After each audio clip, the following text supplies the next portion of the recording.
All right. I mean, the loudest plane ever at this exact second makes complete sense. Mhm. All right. Ready? On 3. 1, 2, 3. What's up, everybody? Welcome to this episode of True Crime and Cocktails. We're so glad you're here. As always, I am your host, Laura Nash. And as always, I am joined by my co-hostess with the most S, Christy Oxborrow. How you doing? Oh, I'm great. Just to be here at night, snuggled from the waist down in a hug smuggler blanket because I have to have an air vent blowing cold air on my feet because I'm so surrounded by lights and filled with booze that it's hot in here. Yeah, That's where I get I'm at. that. That's where I'm at. I get that. Yeah. I am wearing my Hug Smuggler shirt, so I feel like you're in good that's company. Nice. Yes. That's nice. Listen, it's shockingly cool in my house. Shockingly cool. I keep it like an icebox in here, but normally at this point in the day, I have been like blasting the air because I know we're recording and I need to get it cooled down. But it was a gloomy gust day here in LA. Gloomy, gloomy, gloomy. So it's been cool all day, which is a joy for me. I like to change. I like it when it's changed up, Yeah. And took a little nap. Took a little nap with Peaches. Fox will not get in the bed with me. He slept in a bed at the foot of my bed, which makes complete sense. And now I'm cracking a high noon to, make myself feel better about it all. What are you drinking over there? I'm going to Palm Bay. It just feels right. And I wasn't going to have anything at all, but I was like, I'm already feeling like weird and punchy because I woke up knowing I was behind. And sometimes we used to get into recording on Fridays. Yes. And then I would get to a point of like, something's come up, I'm behind. We would push it to a Sunday. And then we get to a point where I've gone too far. We had the brunch on Patreon yesterday, so we couldn't record after that because after that I am useless. And so it was like, okay, then we're going to push to a Monday. We're kind of cutting it close, so we got to get it done. And I woke up this morning and went, oh, wow, I'm not even half done organizing my notes. So I like kids out the door, head down, and just like went for it with my notes. And at one point, my husband came in the office and just went, do you want to eat lunch like in here or out there? And I was like, I'm actually not going to eat it all. He's like, it's made. I'm like, great, I'll be right there. I'm starving. So you gotta eat. I can't know. hear that you're not taking food breaks. Well, he's like, I'm gonna sit in the living room and watch a show. I'm like, watch a show? What's the time? So I was like, okay, so we're sitting there. I'm just wolfing it down. And he's like, okay, great. And then partway through, I was like, great, thanks for lunch. Bye. And I was gone and back here and head down. And I got it done. I got it done a lot faster than I thought I would. And I don't know if it's because I wouldn't allow myself distractions. And normally, if it's like something dark and there's like murder and like stuff that you don't really want to think about too much, I will listen to ABBA on repeat to just bring myself up a little bit from the nightmare that I'm living in. But this week, it's not as dark. Right. So I didn't need ABBA. So this time I wasn't singing along, so I could focus on my notes more. So it went faster, but I'm still late because, it's been a week. Yeah. Listen, I'd say it's like, oh, it's been a week. What specifically? But then it's like, oh no, it's always a week. It's always a week for us. Yeah. This show, these lives, this world. It never stops. It never stops. And that's great. It's always something. And I'm like, okay, today I'm gonna really work on notes. And then it was okay, but my one son has a football game. Well, okay, I'll work on my notes in the car because we had to drive for it. And it was so cold. I was in mitts and a toque and I had a blanket pulled up to my eyes. So I couldn't work on notes that night. But the joke of the province that I live in, the next day, my other son had a football game and it was so hot. Yeah, it's just a nightmare. But and I was like, you know what? I brought notes. I worked on them before the game started. I worked on them at the half. And then I was like, great, we're going to go. Game's ending in like 5 minutes. I'm going to grab my stuff, go home, work on notes. And then my son got injured 3 minutes left in the game. And we spent 3 hours in the ER. So it's just, he's fine. He's fine. But it was just, I didn't have notes with me at the ER because I didn't think that part through. I was more jagged energy concerned of, I got to get him x-rayed and make sure he's fine, and he is fine. But oof, that really took the day. And then the brunch, I hit it a little hard at the brunch. So for the evening, I was useless. I requested my husband drive me to 7-Eleven so I could get a Slurpee because I was not well enough to drive. And yeah, the rest of the night, I don't really remember what we did. Maybe we watched a show. I don't know. Listen, I think you needed to blow off a little steam. Yeah. I think it's great. Now, I asked you what you were drinking. Did you answer me? I said Pompeii somewhere in there, I think.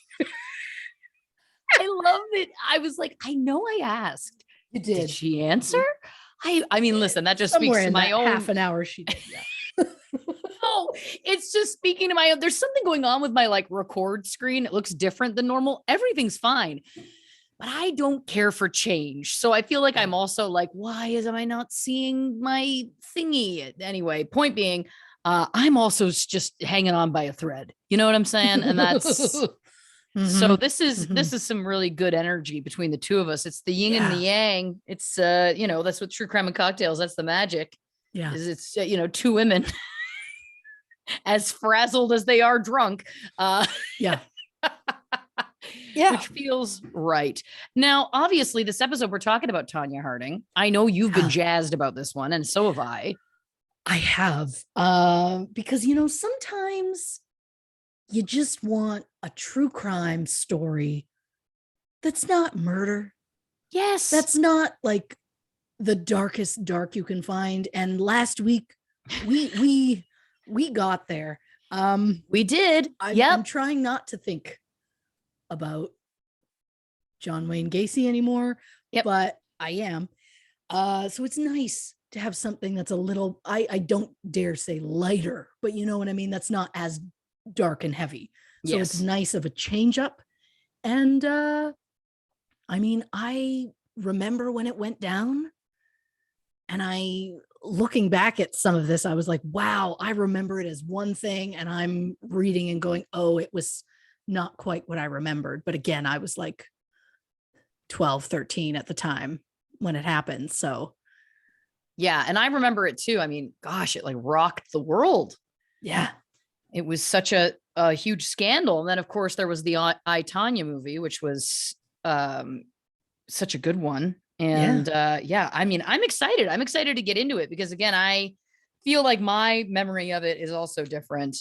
As is what happens with nostalgia memories. You know what I mean?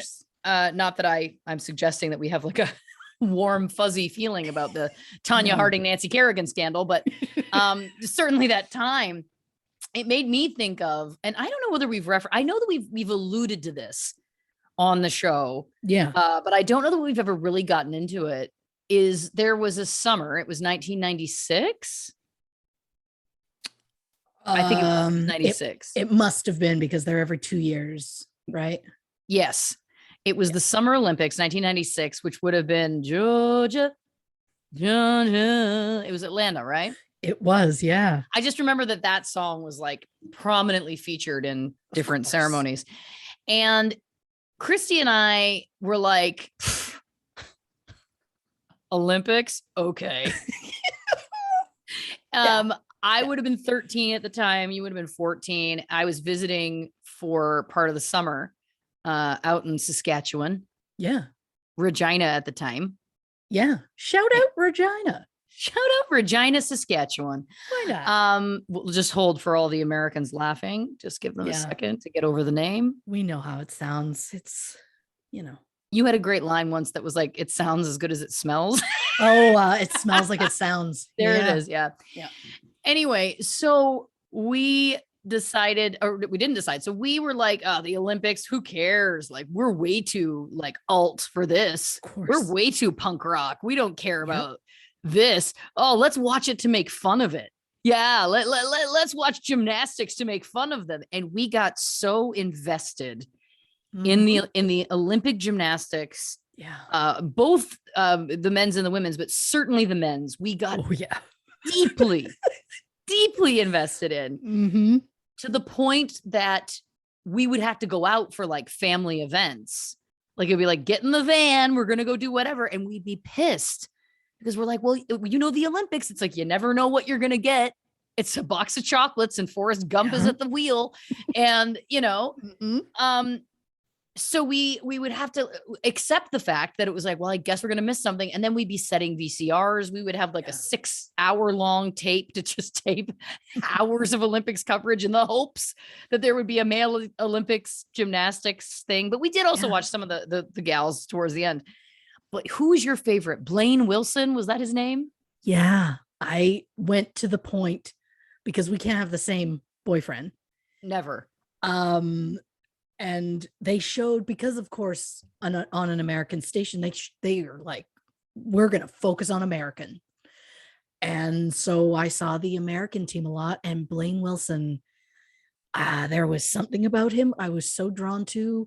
I went to like a Claire's or something and got 2 little initial beads and made a necklace that just said BW. And my family had no idea what it was. And I was just like, oh, well. I remember somebody said, I know what it is, boy watcher. And that's a precursor to Blanche, if I've ever heard of it. Wow. Yeah. That makes a lot of sense. Yeah. I also have not Googled him in decades. Well, so somebody right now listening to this right now is Googling him. Oh, I'm sure they are. Yeah. And they're going to get a mighty surprise when they Google yours. That's right. My Olympics crush was Russian Alexei Nemov. Yeah. What I like is we also have not discussed this in great depth in years, but it's still burned right there in my brain. He was cute. He was beautiful. He was really cute. Like he had a really cute face. Yeah. Yeah. I should look him up too, because I'm curious about that. I wonder what they're doing now. I wonder if they're still in the gymnastics world. Like, are they coaches now? Are they still? It's more than possible. He was so cute that I just assumed there wasn't a lot going on upstairs. So I don't know what he could be doing now. But, well, I mean, also we can't assume that the pretty don't have brains.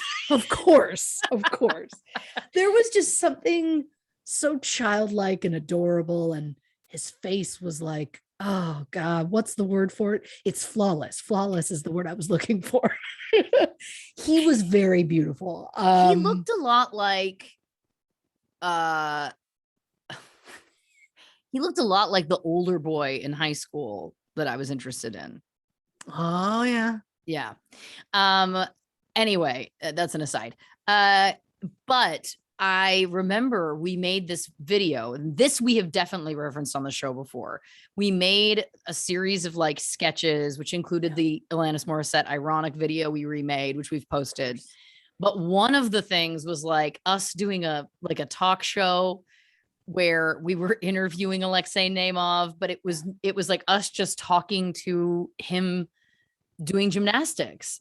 It was a stretch. It was kind of like an improv game, but like really a stretch. And then I remember being deeply jealous of Dominique Moceanu because at the end, the Olympic, the gals team that won was of course the American team, Carrie Strug, who we remember did the whole, what is it? The vault with her broken ankle, which also, my God, that poor woman. But anyway, that was that whole thing. And then at the end, so it was the American women and the Russian men were ended up being the gold medalists in the all arounds, and Alexei Nemov. So we're so excited. We're watching this in the moment, like as it's happening. And apropos of nothing, Alexei Nemov picks up Dominique Moceanu and She's like just starts tiny. carrying her around. She was a tiny, well, she was also a child. She was Yeah. like 13 at the time. And Mhm. built like a younger child, obviously. Now, granted, I don't know how old Alexei Naimov was at the time, but he was definitely older than 13. And I just remember feeling like, you remember the moment in The Simpsons where they're showing the replay of Ralph Wiggum giving Lisa the card, and it's like You can you can pinpoint pinpoint the moment. His exact heart rate. He moment. goes, Yeah. oh, Yeah. that's what it was for me. I was just like, like it hurt so deeply for some reason that then I just became like enraged at Dominique Mozianu, which I want to say right now, not okay, Lauren Ash, but I was only 13 at the time and I didn't know any better. Okay. This is before I learned about something called the patriarchy and why pitting women against women only serves the patriarchy and nobody else. But anyway, so then what we went on to do was a scathing takedown sketch where I did a very unflattering impression of Dominique Mozianu, including putting my shoes on my knees like Dorf on golf. You for Dorf references. Yep. Oh, who didn't have that cassette kicking around? Well, our grandfather had Dorf on golf. Oh. I've watched Dorf on golf more than once. And for those who don't know, the younger listeners, we'll post a photo because it's too hard to get into. Long story short, a grown man did a character which basically was just him on his knees on shoes to make him look short, which is the bit just that he's short? Because that feels really problematic now. Oh, yeah. You're not making Dorf on golf now. Also, like, why was his name Dorf? Like, what? Like, because it was close to dwarf? Like, oh, that's worse. Yeah, it's not great. Yeah, I have a lot of questions about that. Was it Tim Conway? I want to say yes, but I'm not sure because for some reason I thought it was Canadian. I have no clue. See, again, I haven't had time to look it up, but I will. Well, but how would you know that Dorf on golf was good? I need to like research so much from our lives and just have a large binder. And when you bring something up, I just go down the tabs, D for Dorf, and then go into it and be like, this is what I've looked up. One of my favorite things from that specific moment in our lives, I don't have the best memory in the world, but I distinctly remember that we were told we were going to go to the mall, and you and I were like, it's our time, because this was pre-internet. So we had no way of getting photos of the gymnasts that we liked. Yes. So we were like, well, this is our chance. Magazines, newspapers, that's all we got to go on. Yep. And because I don't think People was doing like once a week at that point. So it was like, oh, we weren't going to find much. Newspapers is all we had. We went to the Cornwall Center, shout out Cornwall Center, and shout out New York Fries, because it's there and it's one of my favorites. God, I'd dip a fry in a cheese sauce right now. Preach. But we went to the Cornwall Center. I can remember us running past the escalators to get to this like newsstand, and just turned into full teenage girls by not really caring about other people, but also elderly men caring about the paper, because we each grabbed a bunch of copies of like different newspapers and we had them spread out looking for the sections so we knew which ones to buy, because we weren't made of money. We couldn't buy all of them. We were specifically looking for one that had a picture. And it's like Alexei Naimov was more likely to be in there. They weren't going to have a photo of Blaine Wilson, Christy. If I could go back in time, I'd be like, hun, it's not going to happen. Someday you'll be able to look them up, no problem, on your phone. You'll forget about it for 30 years, but someday you'll do it. And I do remember there was large photos of Alexei Naimov in those newspapers, because he was I think he was like winning everything. He was winning like the individual events and stuff. And I think he was winning at face. he was very photogenic. And the gold medal for best face goes to Dorf on golf. No, I'm kidding. No, I do think I think People Magazine might have been weekly, but the other thing is that we were so up to the minute.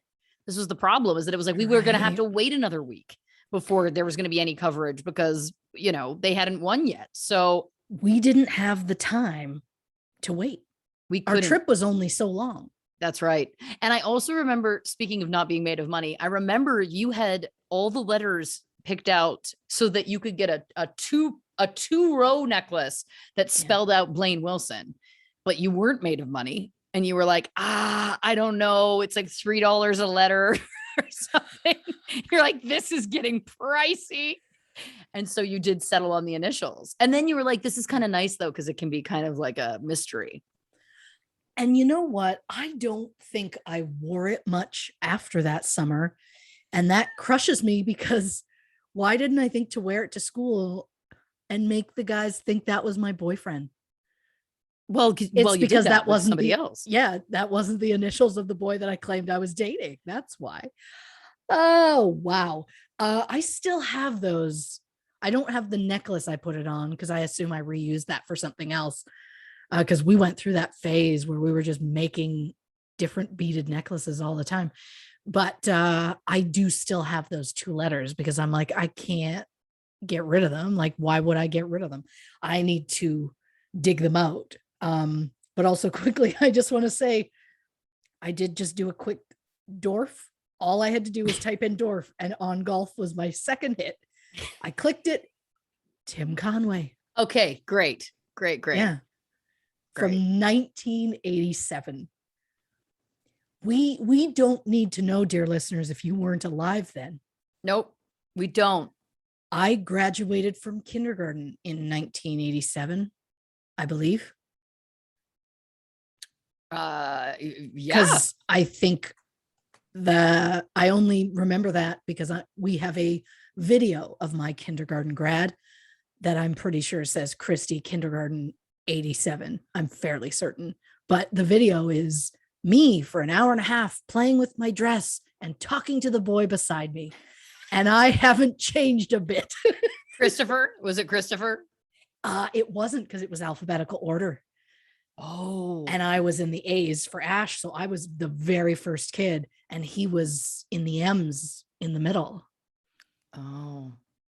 And you couldn't stay loyal for 1 hour and a half, huh?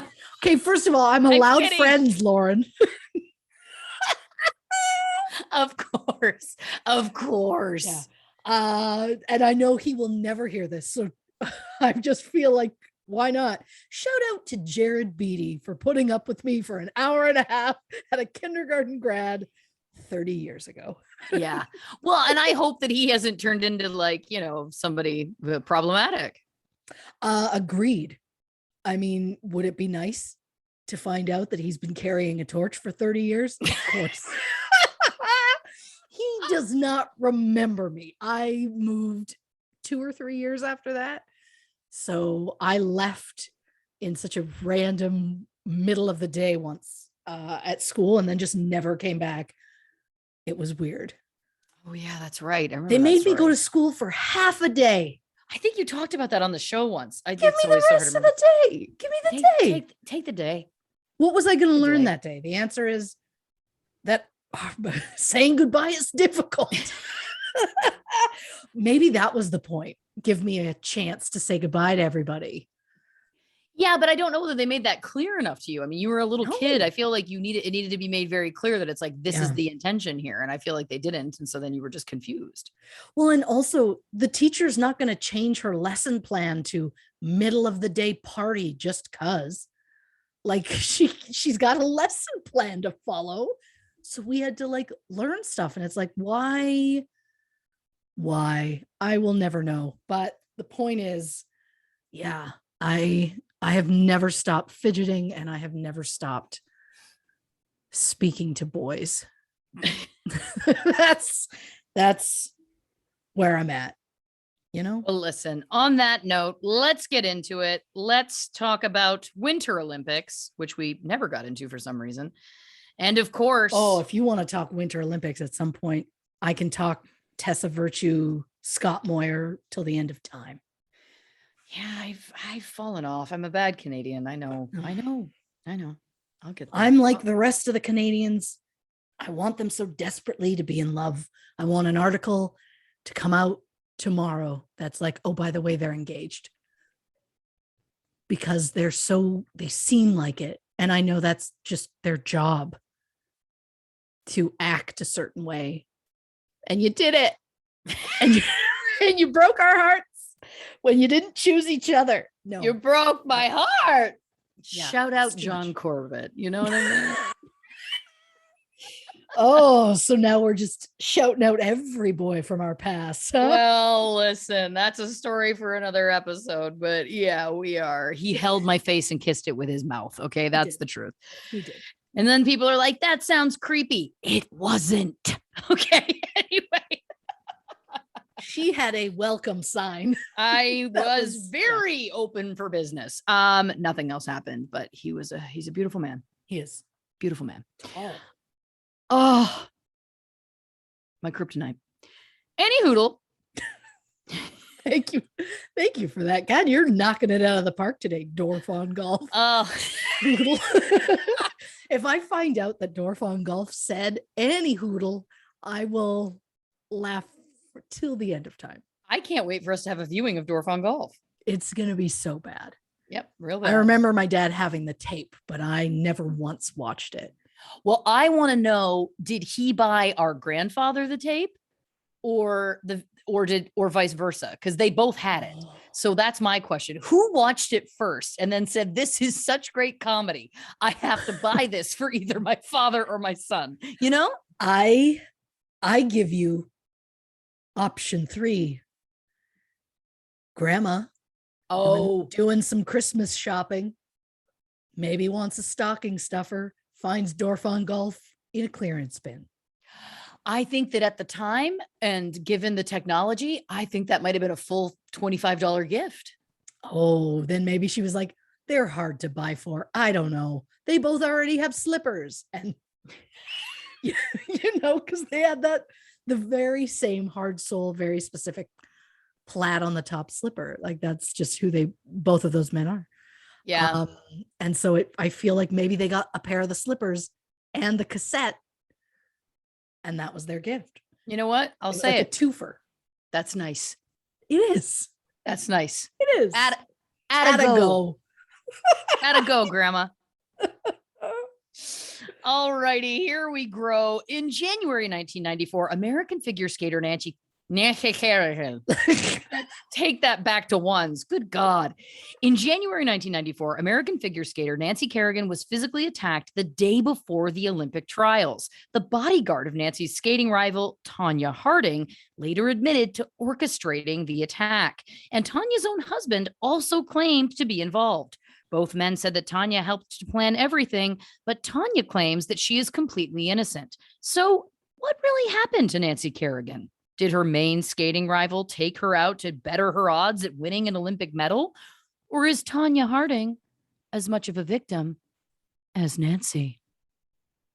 Oh my. Just because we're not dealing in the bowels of death doesn't mean we're not going on a ride. Listen, I say all the time, true crime doesn't have to involve murder. It's true. It's nice to change it up. And you know what? This was a nice excuse to finally watch I, Tonya, because I had not. I liked it. I thought it was a good episode. A good episode. Yeah, I was going to let it go. I was going to let it go. It's just that sometimes you don't realize how broken your brain is until you hear yourself speak. I thought it was a good film. There we go. Oh, it was. And I do reference it at some point later on. My only thing was Sebastian Stan was not the choice based on what the real guy looked like. Because you were being far too kind to that man who didn't deserve it. Give Sebastian Stan work, for love of God. Yes. But be more realistic. Like that guy. In another life, you are a casting director. Just know that. Oh, I feel it because it's my go-to. And if somehow that's where my life leads, which am I going to start over again at 50? Who knows? As a casting director, I'm not going to break into the biz at 50, especially not if I keep calling it the biz. Well, Oh, you never know. oh boy. Well, we are going to go kind of all over the place. I, again, did these today to finish it off. And then I was like, when do you want to start? And you said around this time, maybe. I'm going to have a nap. So I'm like, oh, she's having a little shut eye. I have some time to add more. So I went back in and added a little more. And I don't know if I added them in the right spots. We're going to find out in the moment. I like it. And this just it's just where we're at. And don't think that just because there's no death doesn't mean there's not going to be stuff that are going to make you go, oh, okay. Yeah. Like there's some stuff. So, trigger warning for a lot of this episode as far as, assault and abuse. Yes. And that's just because I may not think to say it in the moment. So yes. Yeah. Fair enough. oh, so oh God, get in the car. We're going for it. One night, while out 10-pin bowling with friends, Albert Harding met waitress LaVonna Faye. Not long after the couple married in the late 1960s, there is not much information about LaVonna, and that enrages me. Yeah. Because she is such a huge part of the Tonya story. But of course, I'm going to supply everything that I found. According to Tonya, LaVonna's first marriage didn't last long, but the second resulted in the birth of twin boys. One of the boys unfortunately suffered from crib death shortly after his birth. The other son died when he was in his 30s. Oh, gosh. Yeah. LaVonna's third marriage resulted in a daughter, although I have no clue what her name is because I cannot find it anywhere. What I do know is that before Tonya was born, LaVonna allegedly had 3 boys and a girl, and that Albert was LaVonna's 4th husband. Although LaVonna says she had Tonya with her 3rd husband.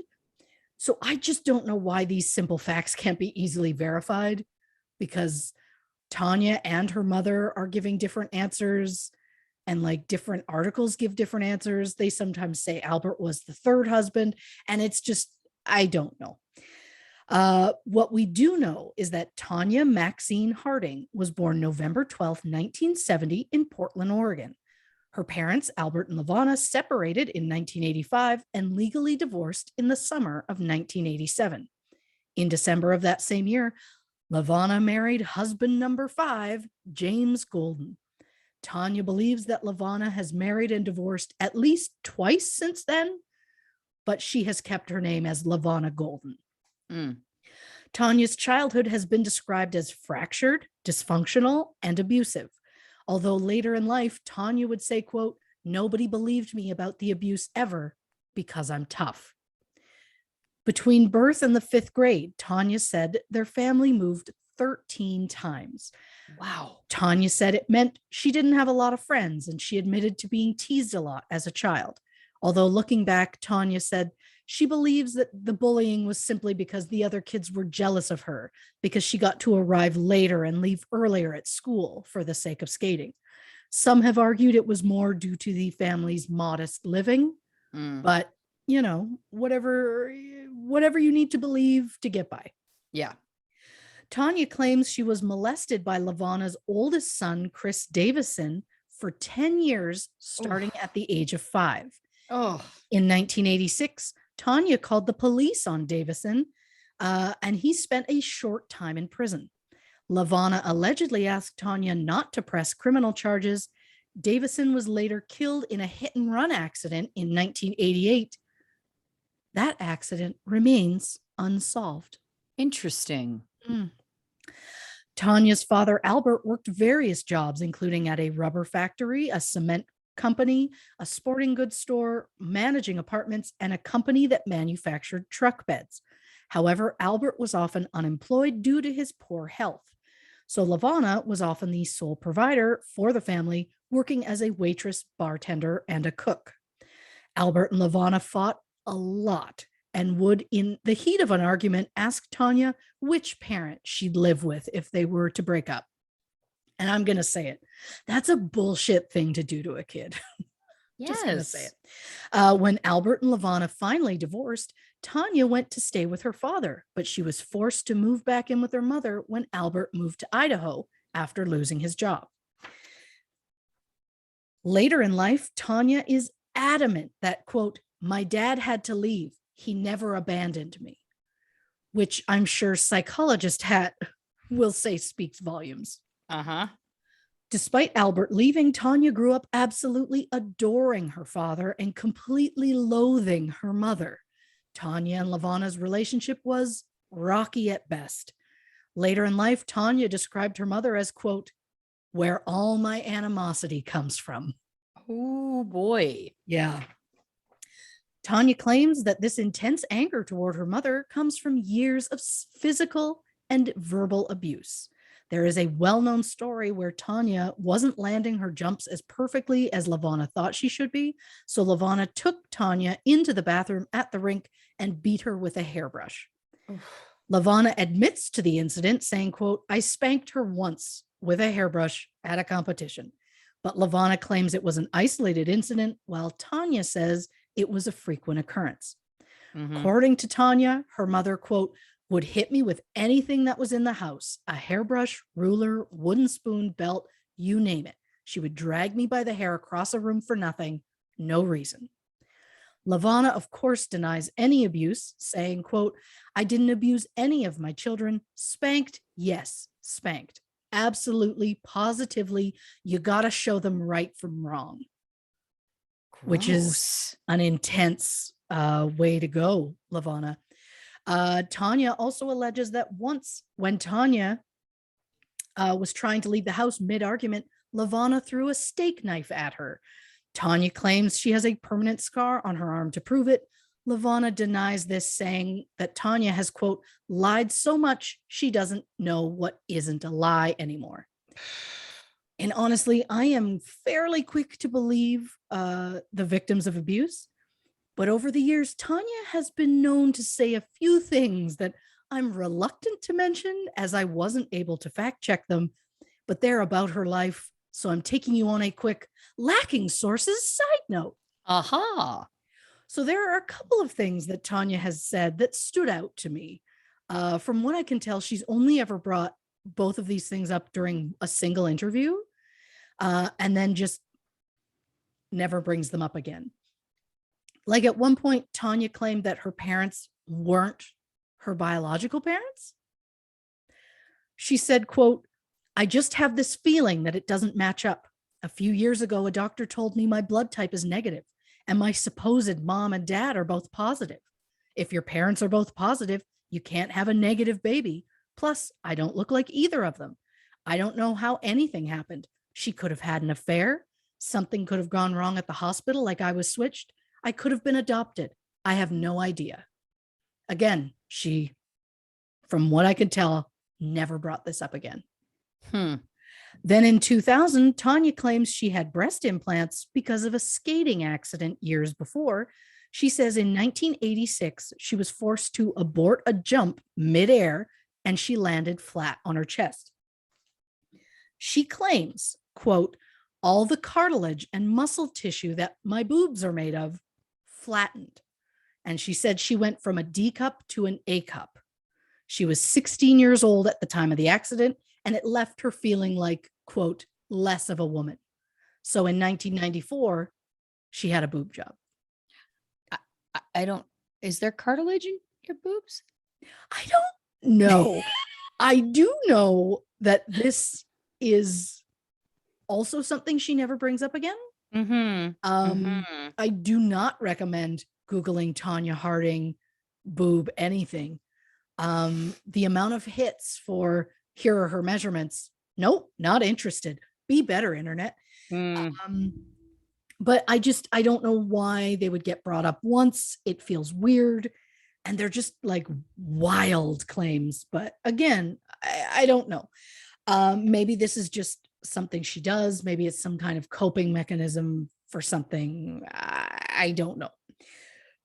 But when it comes to her abusive past, I have no reason to ever doubt her. Tonya claims, quote, "I don't think there was more than one day a week sometimes that I didn't get beaten. And it wasn't just physical abuse." Tonya also claimed in a 2008 memoir that, quote, "I was told my whole life, you're fat, you're ugly, you're never going to amount to anything."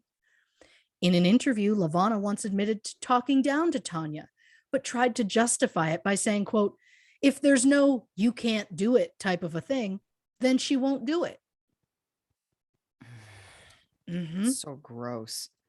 And the psychological abuse did not stop there. In the early 1980s, Tanya's father bought her a brand new pair of jeans for her first day of high school. When LaVonna saw Tonya waiting at the bus wearing these new pants, LaVonna dragged her in the house and forced her to change. Apparently, LaVonna felt that jeans were inappropriate to wear, and she forced Tonya to wear a dark forest green pair of polyester pants. LaVonna then took scissors and shredded the jeans right in front of Tonya. Jesus. And they had some struggles financially. So the idea that, I mean, jeans in the 80s, not unlike jeans today, that's not cheap. So the idea that he spent money on that and she was like, to learn a lesson, you know. When asked later in life how Tonya now handles that abuse from her childhood, she said, quote, "Drive a big truck and have a big dog." Interesting. Mm-hmm. Tonya believes most of the abuse stemmed from LaVonna being an alcoholic, which of course LaVonna denies. There are stories of LaVonna filling a thermos half with coffee and half with brandy and consuming it at the rink at 4:30 in the morning. LaVonna claims it was merely brandy flavoring, not actual brandy. Okay. According to Tonya, LaVonna went through a gallon of brandy in a couple of days. And we haven't even done that. No. What was the size of the one of the vodka we did, though? Don't worry about it. Yeah. It was large. It was a lot for an evening. Yep, it was. Yeah. We were young and bounced back like nothing. Oh, yeah. Tonya mentioned a story from her skating days when she went overseas for the first time. She brought home an Eiffel Tower crystal decanter full of brandy with the plan to save it for a celebration when she became an Olympic champion. LaVonna allegedly opened it when she ran out of brandy at home, but we're talking like breaking the tip off of it to get into it. And then when she was done, throwing it away when it was empty. Tonya said, quote, "That was something that I got for me as a memento of being over there," which is just sad to think that she bought that for herself and her mother broke it and used it and threw it out. But then there's also the slight psychologist in me that's like, but you did also get a decanter full of brandy. Yeah. Which is like your mother's go-to. So then I'm like, what does that say? Well, but then you can also flip it where it's like she connects that with like, was she trying to impress her mother? Oh, I wasn't saying it anyway in a negative for her. Oh, I see. I thought you were saying like that she was like trying to like tempt her to get a reaction. Oh, no. I'm thinking it was more like a, look, see, I got this for us to have, because she said she wanted to use it to celebrate. And what's her mom's favorite thing? And that happened to be what she got. It could be that's the only thing she could get. And that looked super fancy. And she was like, I love this. Don't care what's in it. But it could also be, I bought this so that when I'm a champion, you'll be happy and you won't have a reason to be disappointed. Or it's, look, I made a good decision. You like brandy. Because it seems that her mother undermined all of her decisions, right? That it was like, you're dumb, you're whatever. So it's like, well, she can't undermine this. I bought the thing that she likes. And then it's like, well, blew up in your face too, didn't it? That's a good point. And this is nicely going to segue into one of the brief shining lights in Tonya's life, her skating. LaVonna enrolled Tonya in skating lessons when Tonya was only 3 years old. LaVonna took Tonya to the rink where Diane Rawlinson was a skating coach. Diane was a former Ice Capade soloist, former model, wine collector, and the wife of a prominent Oregon attorney. Levana requested that Diane take on Tonya as a student. Levana described Tonya's first time on the ice as, quote, whatever the other people were doing, she turned around right behind them and did the same thing. She wasn't supposed to be able to do any of it, but she just went and did it, which is probably the most positive thing I think she has ever said about her daughter. Even though Diane's typical students were much older than Tonya, she could see the natural talent that Tonya had for the sport and agreed to coach her. Diane would act as Tonya's coach from 1974 to 1989 and again in 1992. As with most sports, figure skating is expensive, especially when it came to competitions. Skaters were expected to have pricey outfits, and at one point they were expected to have fur coats, which, why? Stop. Levana said, quote, I was working right around the clock, morning, noon, and night, trying to get money for her to skate and have lessons. I had to work sometimes 2 and 3 jobs a day trying to make ends meet. And sometimes, to help costs, Levana had to sew Tonya's skating costumes or make her wear her figure skating costume to school on picture day so they could use the school photos as the photos they submitted to skating competitions. Mm-hmm. And when Tonya's natural talent started to show, Levana started to see skating as a way out of their financial situation. Tonya's coach Diane once said, quote, skating for Tonya is her ticket out of the gutter. Which, interesting, but also don't like the term gutter, Diane. Well, yeah. Especially when she lives a very well-to-do, yeah, exactly. It's like, okay, Diane. So Levana pushed the skating. And while Tonya's father was supportive of her skating, Levana's alleged abuse just became more public. Not only was there the incident where Levana struck Tonya with a hairbrush while at a competition, apparently there were multiple times when Tonya, who was a child at the time, would request to go to the bathroom mid-practice, and her mother would say, quote, I paid for you to practice, so you're going to stay on the ice and practice. Multiple witnesses from back then said they had seen Tonya forced to urinate on the ice. And that was in I, Tonya, and that was accurate. Oh, God. Mm-hmm. Coach Diane admitted that Tonya once lost a sponsor because of Levana's public abuse.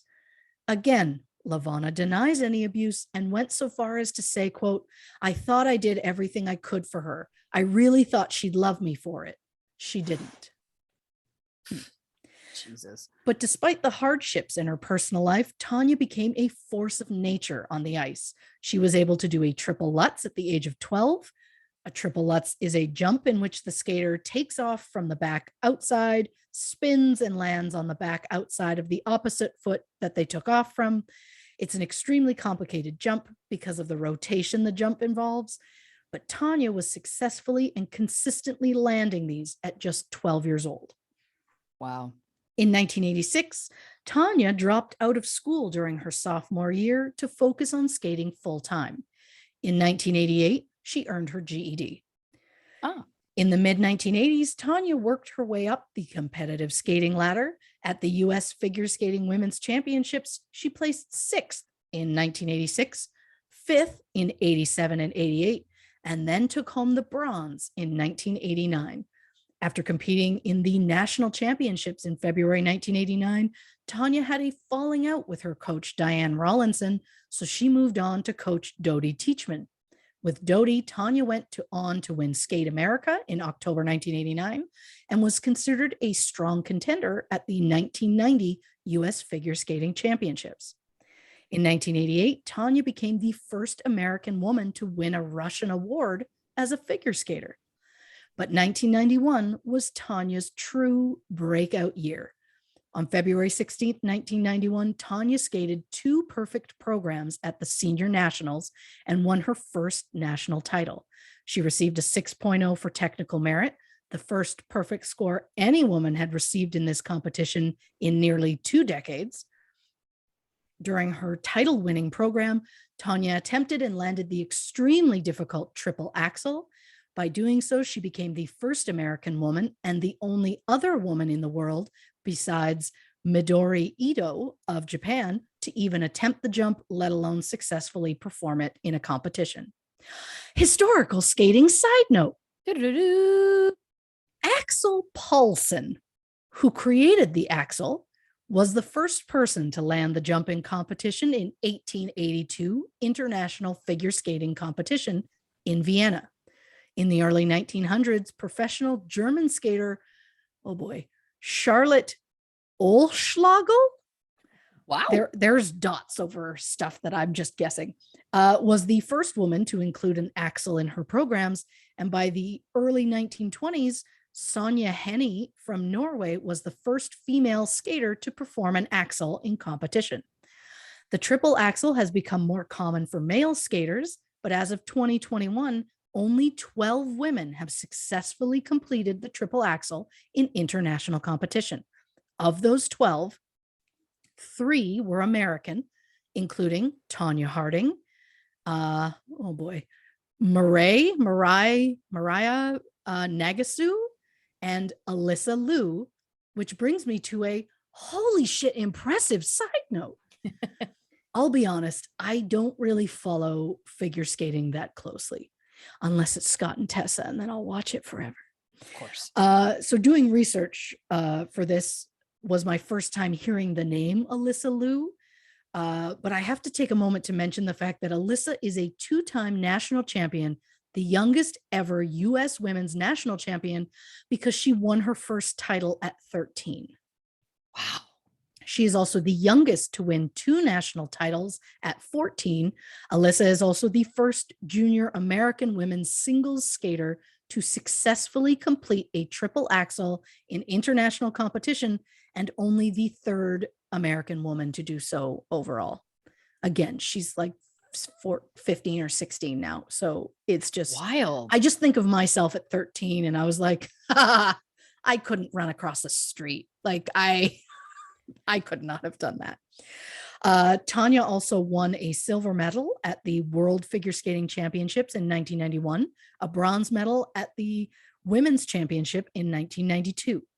And before we get too far in Tonya's story, I guess it's time to mention the man who I am boldly going to say ruined Tonya's life. Mm.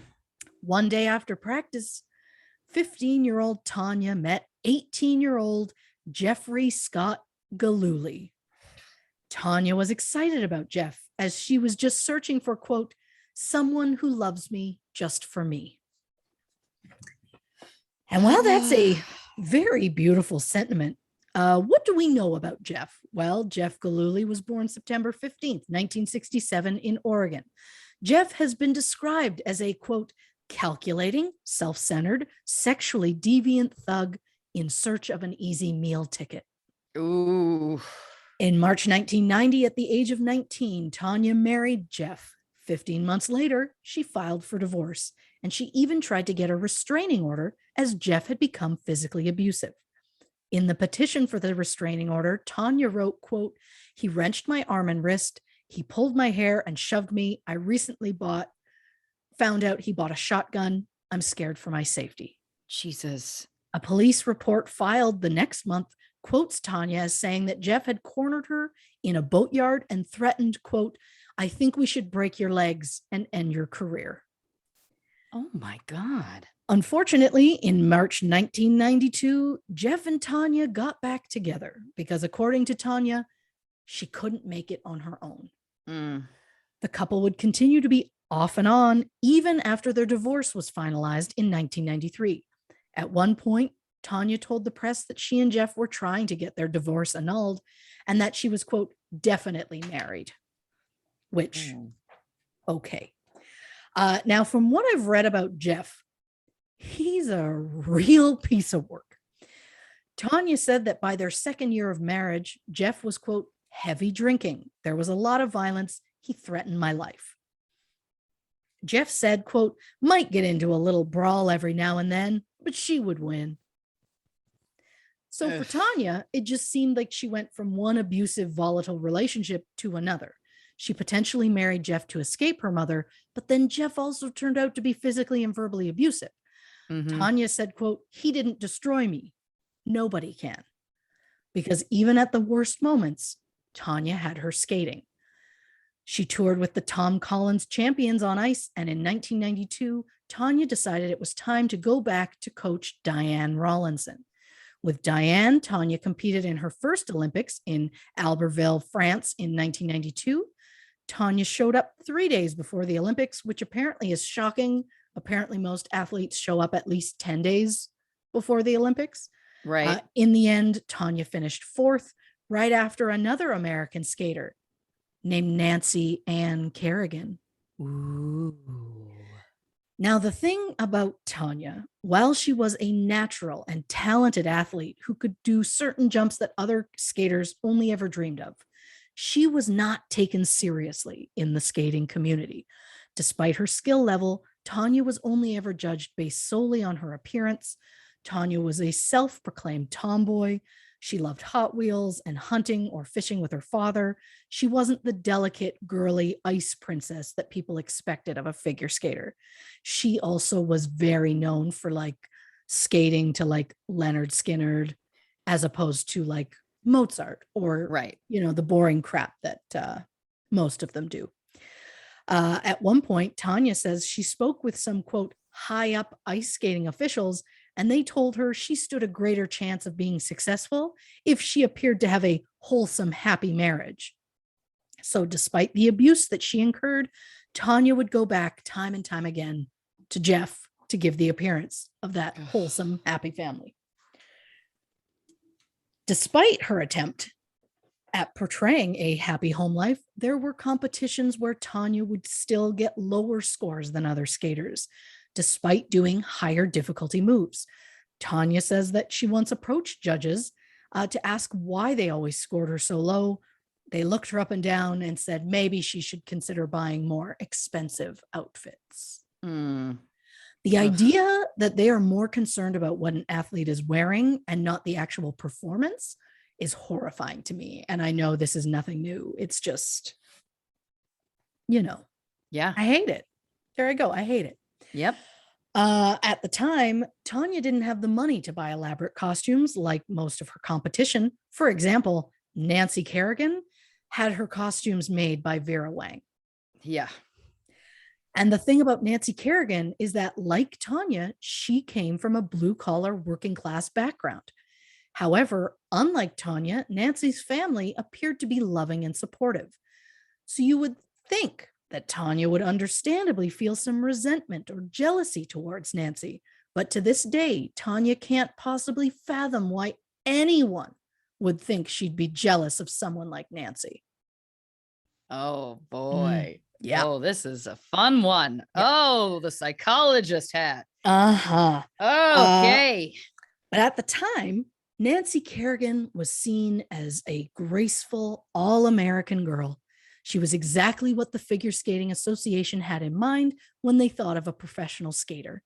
And the media kept pitting Tonya and Nancy against each other. But Tonya claims that they were actually friends because they used to room together when they did skating tours. However, anyone who was around them at the time said they absolutely were not friends, but they didn't notice any animosity between them. Right. But there was absolutely competition there. When Tonya won gold at the 1991 championships, Nancy placed third. Christy Yamaguchi placed second. I don't know why I felt the need to give the facts, but that's just me in a nutshell. I was happy to have them. A month later in Germany, Tonya won a silver medal at the World Championships, and Nancy won the bronze. And while Tonya was disappointed at narrowly missing out on the Olympic medal in 1992, she received hopeful news, which brings us to an Olympic side note.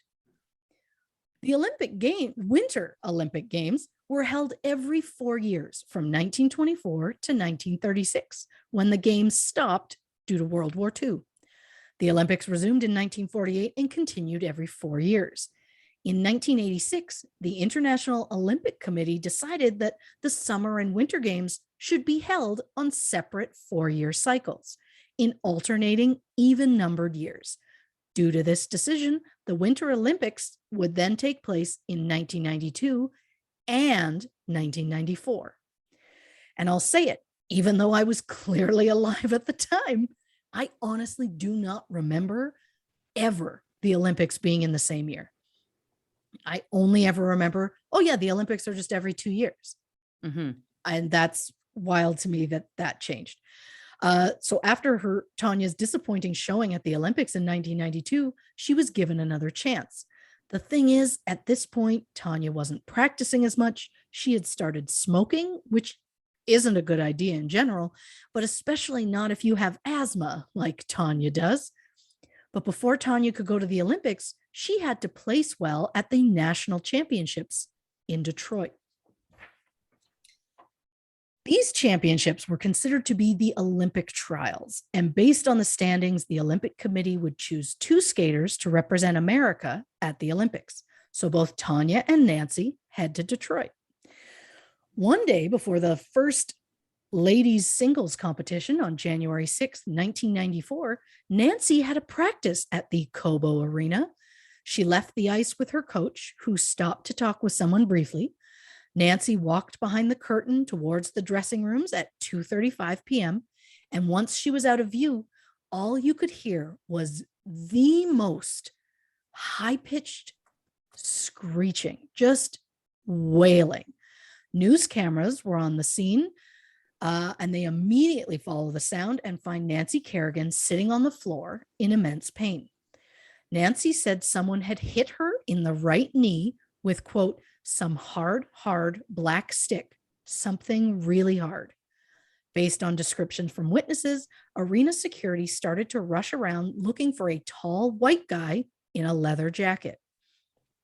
The man in question ran to exit the building, but he came to a set of glass doors that were locked. Instead of finding another way out, he chose to break the glass doors. Now, keep in mind, the assailant has the weapon that he hit Nancy with in his hand, but he didn't use that to break the glass doors. Instead, he smashed it open with his head. So we're talking real professionals here. Oh boy. But despite their obvious stupidity, they initially got away. So camera crews have swarmed Nancy, and she's on the ground screaming, "Why? Why?" The weapon turned out to be a 21-inch collapsible baton, something like the police use. On January 7th, a press conference was held saying that Nancy Kerrigan would not be skating at the national championships due to a, quote, thigh contusion or bruise associated with knee swelling.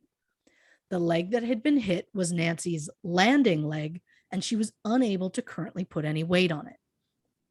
But the Olympic Committee still needed to decide who was going to represent the United States at the Olympics.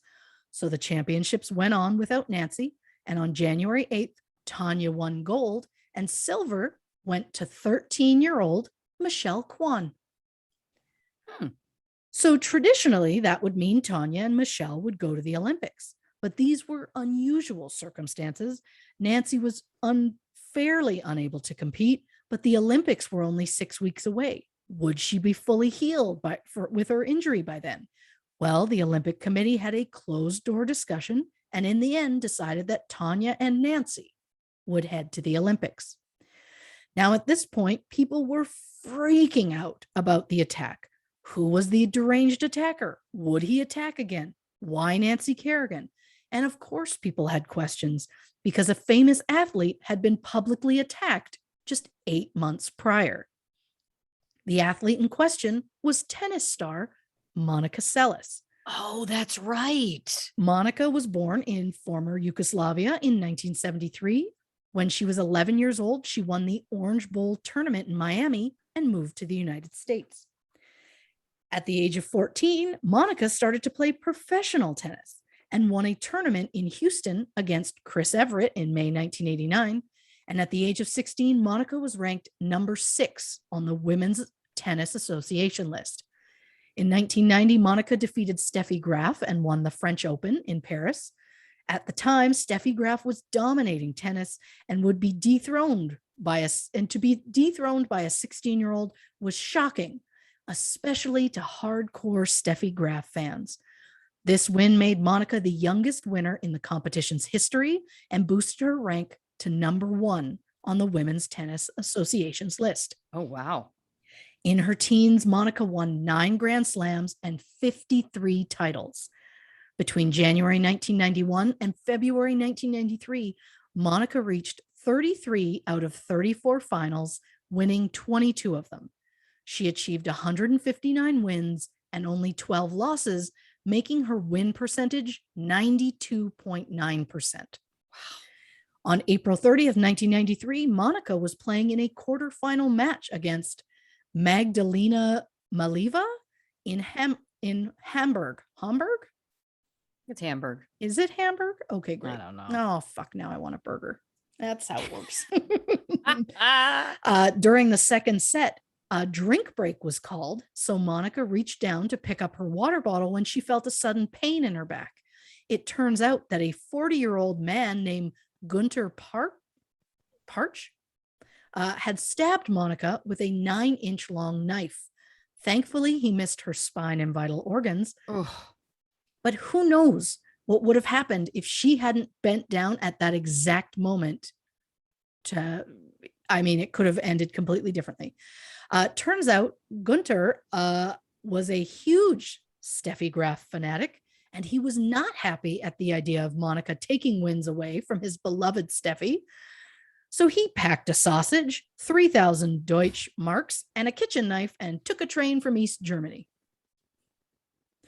After he attacked Monica, he tried to stab her again, but a bodyguard interfered. And because I know Lauren will appreciate it, I give you a background for the sake of your psychologist hat side note. Thank you. Gunter allegedly grew up without any affection. When he was 8, his mother gave him to his unmarried aunt to take care of him. Gunter never experienced love or bonding, never had a friend or a sexual encounter. Again, he was a 40-year-old man. After the unification of Germany, he lost his job in the Nordhausen motor factory. His only guiding light was Steffi Graf. Ooh.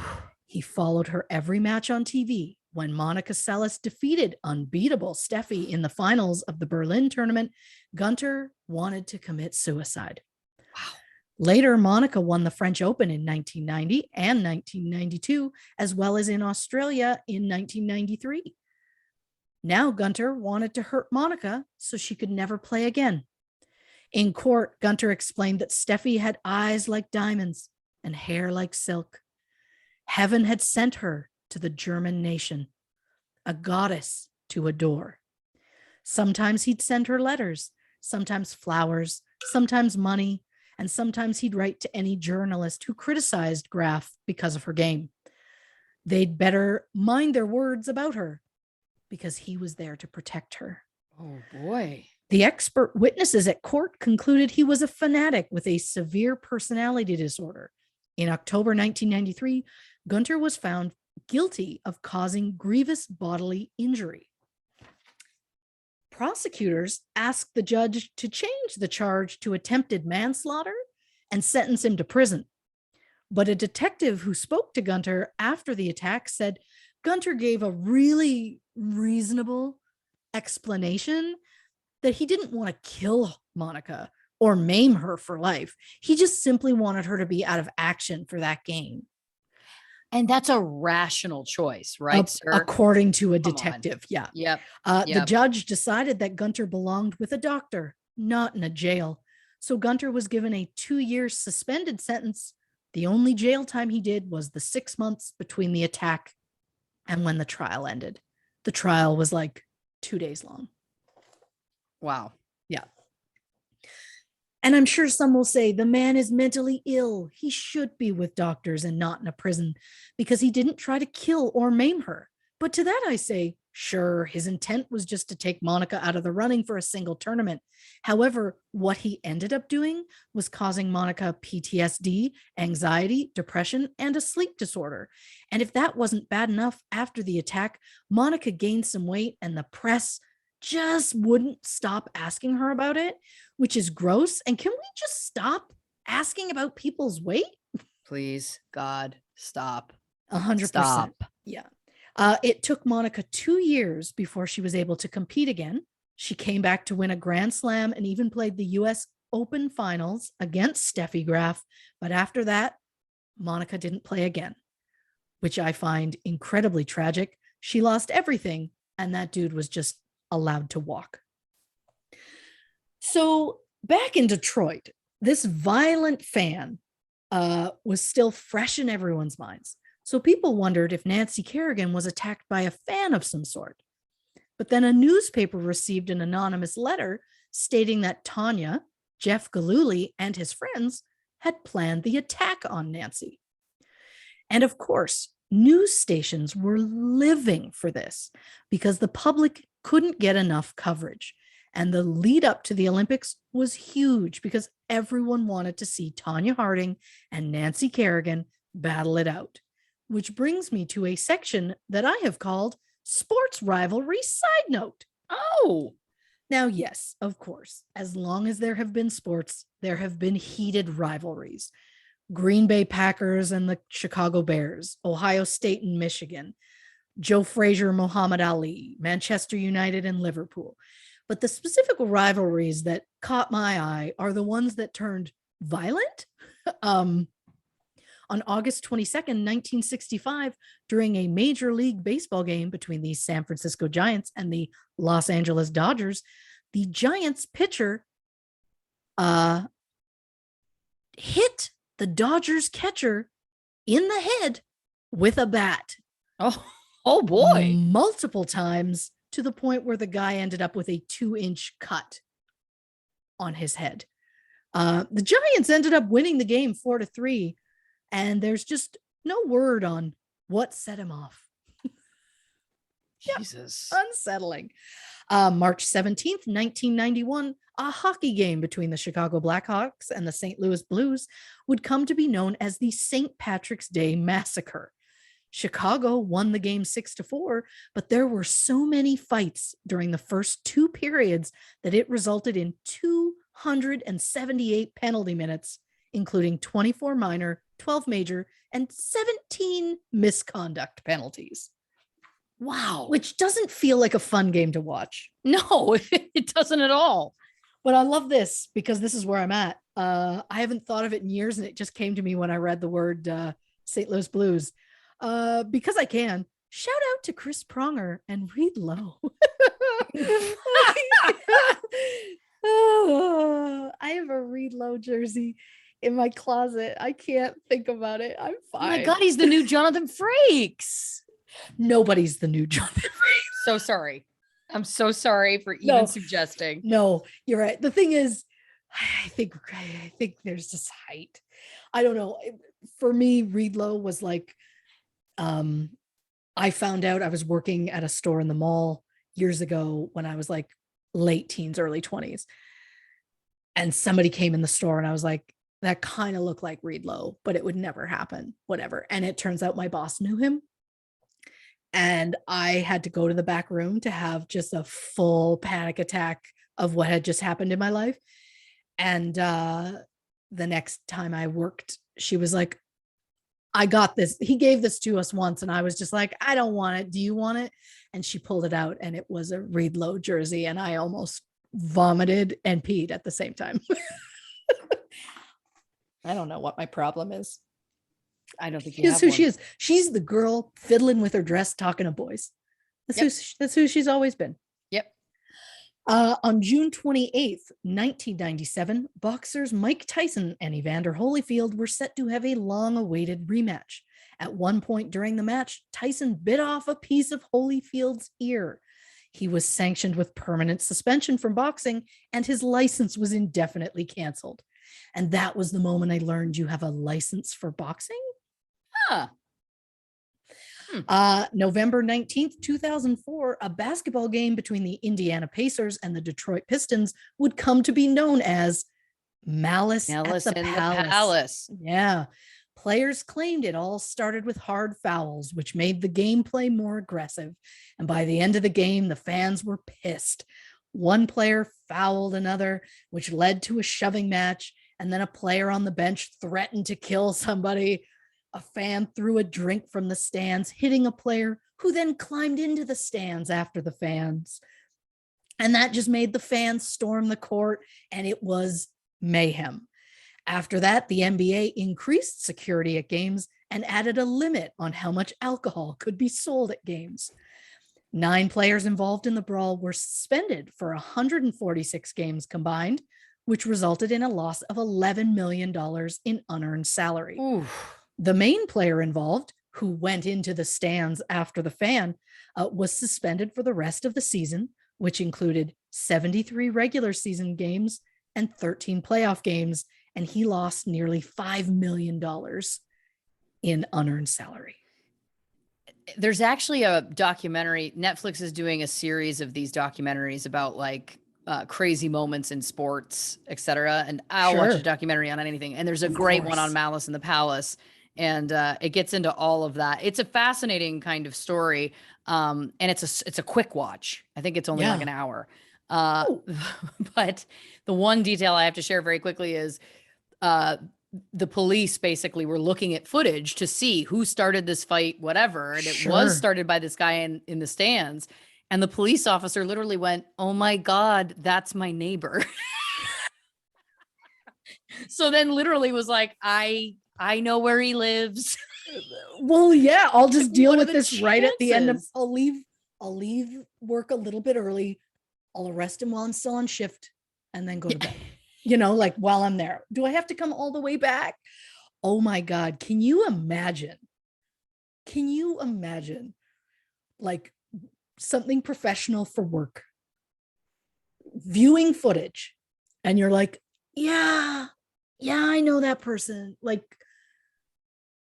I can't even, like, I'd like to believe every time Crime Stoppers, they post like a video and they're like, do you recognize this person? And I always look like really hard because I'm like, I need to know, I need to help solve a crime.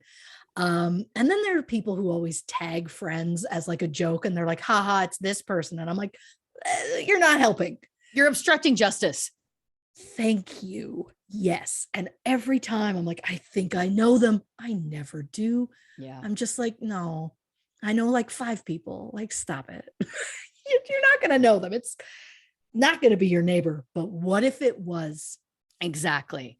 And listen, the other quick thing I wanted to add to sports rivalries was, of course, I'd be remiss if I didn't mention this because, of course, the Toronto Blue Jays and the Texas Rangers, people know that during the last pennant race that the Blue Jays were in, Joey Bats, Jose Bautista, threw the infamous bat flip moment. He hit a home run and he was like, oh, it's an extremely hot moment, if you ask me. Of course. But this, of course, enraged the Texas Rangers. And then I believe it was the next season. Don't kill me. It was, my brain is, I'll Google it in a minute. But anyway, long story short, the next time they came face to face, Odor, who was playing for the Texas Rangers at the time, just punched Joey Bats in the face. Just punched Jose Bautista in the face. We're talking both dugouts cleared, giant brawl on the field. I mean, yeah. Well, I could not be sadder that I wasn't able to bring that up because it didn't come up in my most violent research that I was looking at. But I'm also happy that I didn't, so that you could have your time to shine. I had a moment. And listen, I don't know that it was not as violent as the ones that you listed for sure, but it was just, I mean, it's rare to see a baseball game have that happen. So, and again, sports. Now listen, let's take a quick break. I have already so many thoughts. I want to get into them, but I want to save them till the end. You know what I mean? So take a break, get a drink, hit the can, and we're going to be right back with more things about Tonya Harding on this episode of True Crime and Cocktails. Welcome back to this episode of True Crime and Cocktails. We're talking, of course, about Tonya Harding. And on the break, I just want to say, I Googled that Toronto Blue Jays information. And of course, I was 100% correct. I love that I'm so terrified because men, you've done this to us. Because I know a lot about the Blue Jays and baseball, but we're put under such a microscope that if you get any tiny detail wrong, we get attacked. So I second guessed myself and I tried to kind of skirt around the details. But of course, I was correct in what I was saying. Do you have the jersey on right now that you were referencing? I do. Love it. I knew it was in my closet because I keep all my I don't have a lot, but I keep all of my jerseys in the closet. And I'm going to say something to you. I apologize for snapping about Jonathan Frakes because you know what? One, you didn't deserve it. And two, you were right. Because see, now I've had time to think about Jonathan. So I've had time to be like, Jonathan, let's do lunch. Oh, I couldn't eat in front of him. But like Reed Lowe just brings me back to, yeah. I also don't know if I can keep this on because I was already very hot before. Yeah. But it is where it is. But when we came back from the break, because we always have that small moment that we speak before we hit record again, I did have a blanket up to my neck so that you would have this reveal while we were recording. What's amazing is I noticed that you had the blanket pulled up and I thought nothing of it. I was like, maybe she's cold. Like I didn't even question it. But I love that I was going on my rant about patriarchy. And then as I looked over, I was like, she's pulled the GD jersey out of the closet. I could not love her more. Good Lord. I really did. I thought about the moment we were like, and we're back, start like undo my earbuds and then just start putting the jersey on. But I'm like, if you say, I'll miss everything you say. So, but then I also don't want the jersey over top of, it's a whole thing. But yeah. Great reveal. And the joke of this moment is, this isn't even my team. I bleed Flyers. And I know for Reed Lowe, it looks like you might be willing to cross the aisle. And if you think I'm not physically ill right now wearing this, because he autographed it, and I'm like, what if I wreck it? You're literally just sitting here. You'll be fine. And where did he autograph it? On the front? He autographed his number on the back. I will say it would be difficult to somehow ruin that. Yes. But if there was ever a couple of chuckleheads that could mess something up on the back of a shirt, like I somehow got barbecue sauce on my right shoulder blade, it would be us. So 100%, which is why I don't wear this ever. But if there was ever going to be a moment, this was it. This was it. I had to. Once I was like, you know what? I haven't thought of that jersey in years. I bet I still have it in there. And I went to like beeline for the spot and it was right there. And I was like, I have to. And anything for a bit. Anything for a bit. Anything for a bit. I also can't wait to pass by my husband as I walk out of this room and have him be like, why are you okay? Like, just, I don't understand. When did you get that? It's like, I lived 1,000 lives before I met you. I don't even know what that means. I don't either, and I love it. I'm all over the place. Oh, well, you're in my heart. That's where you are. You're in my heart. God, again, so hot, but I'm going to wear it at least till the next break. Yeah. Or the end, depending on what happens first. If I end up passing out over heat, just like, I'll be fine. Just give me a minute. I'll call your husband if that happens. I'll let him know. I'll let him know. It's for the best. He'll figure it out. All right. And then again, why were you wearing that? You'll understand in a week. Mm-hmm. Mm-hmm. So we know CBS, who has the rights to the Olympics, was beyond excited for the Harding-Kerrigan matchup at the Olympics because they knew that the bigger the rivalry, the bigger the audience is going to be. And the rivalry was noticeable. But after the incident at the Cobo Arena, the public was invested. Then a newspaper received the anonymous letter claiming that Tonya, her husband Jeff, and his friends were involved in the attack on Nancy Kerrigan. Now, the Olympic Committee has to decide whether or not they're going to let Tonya compete.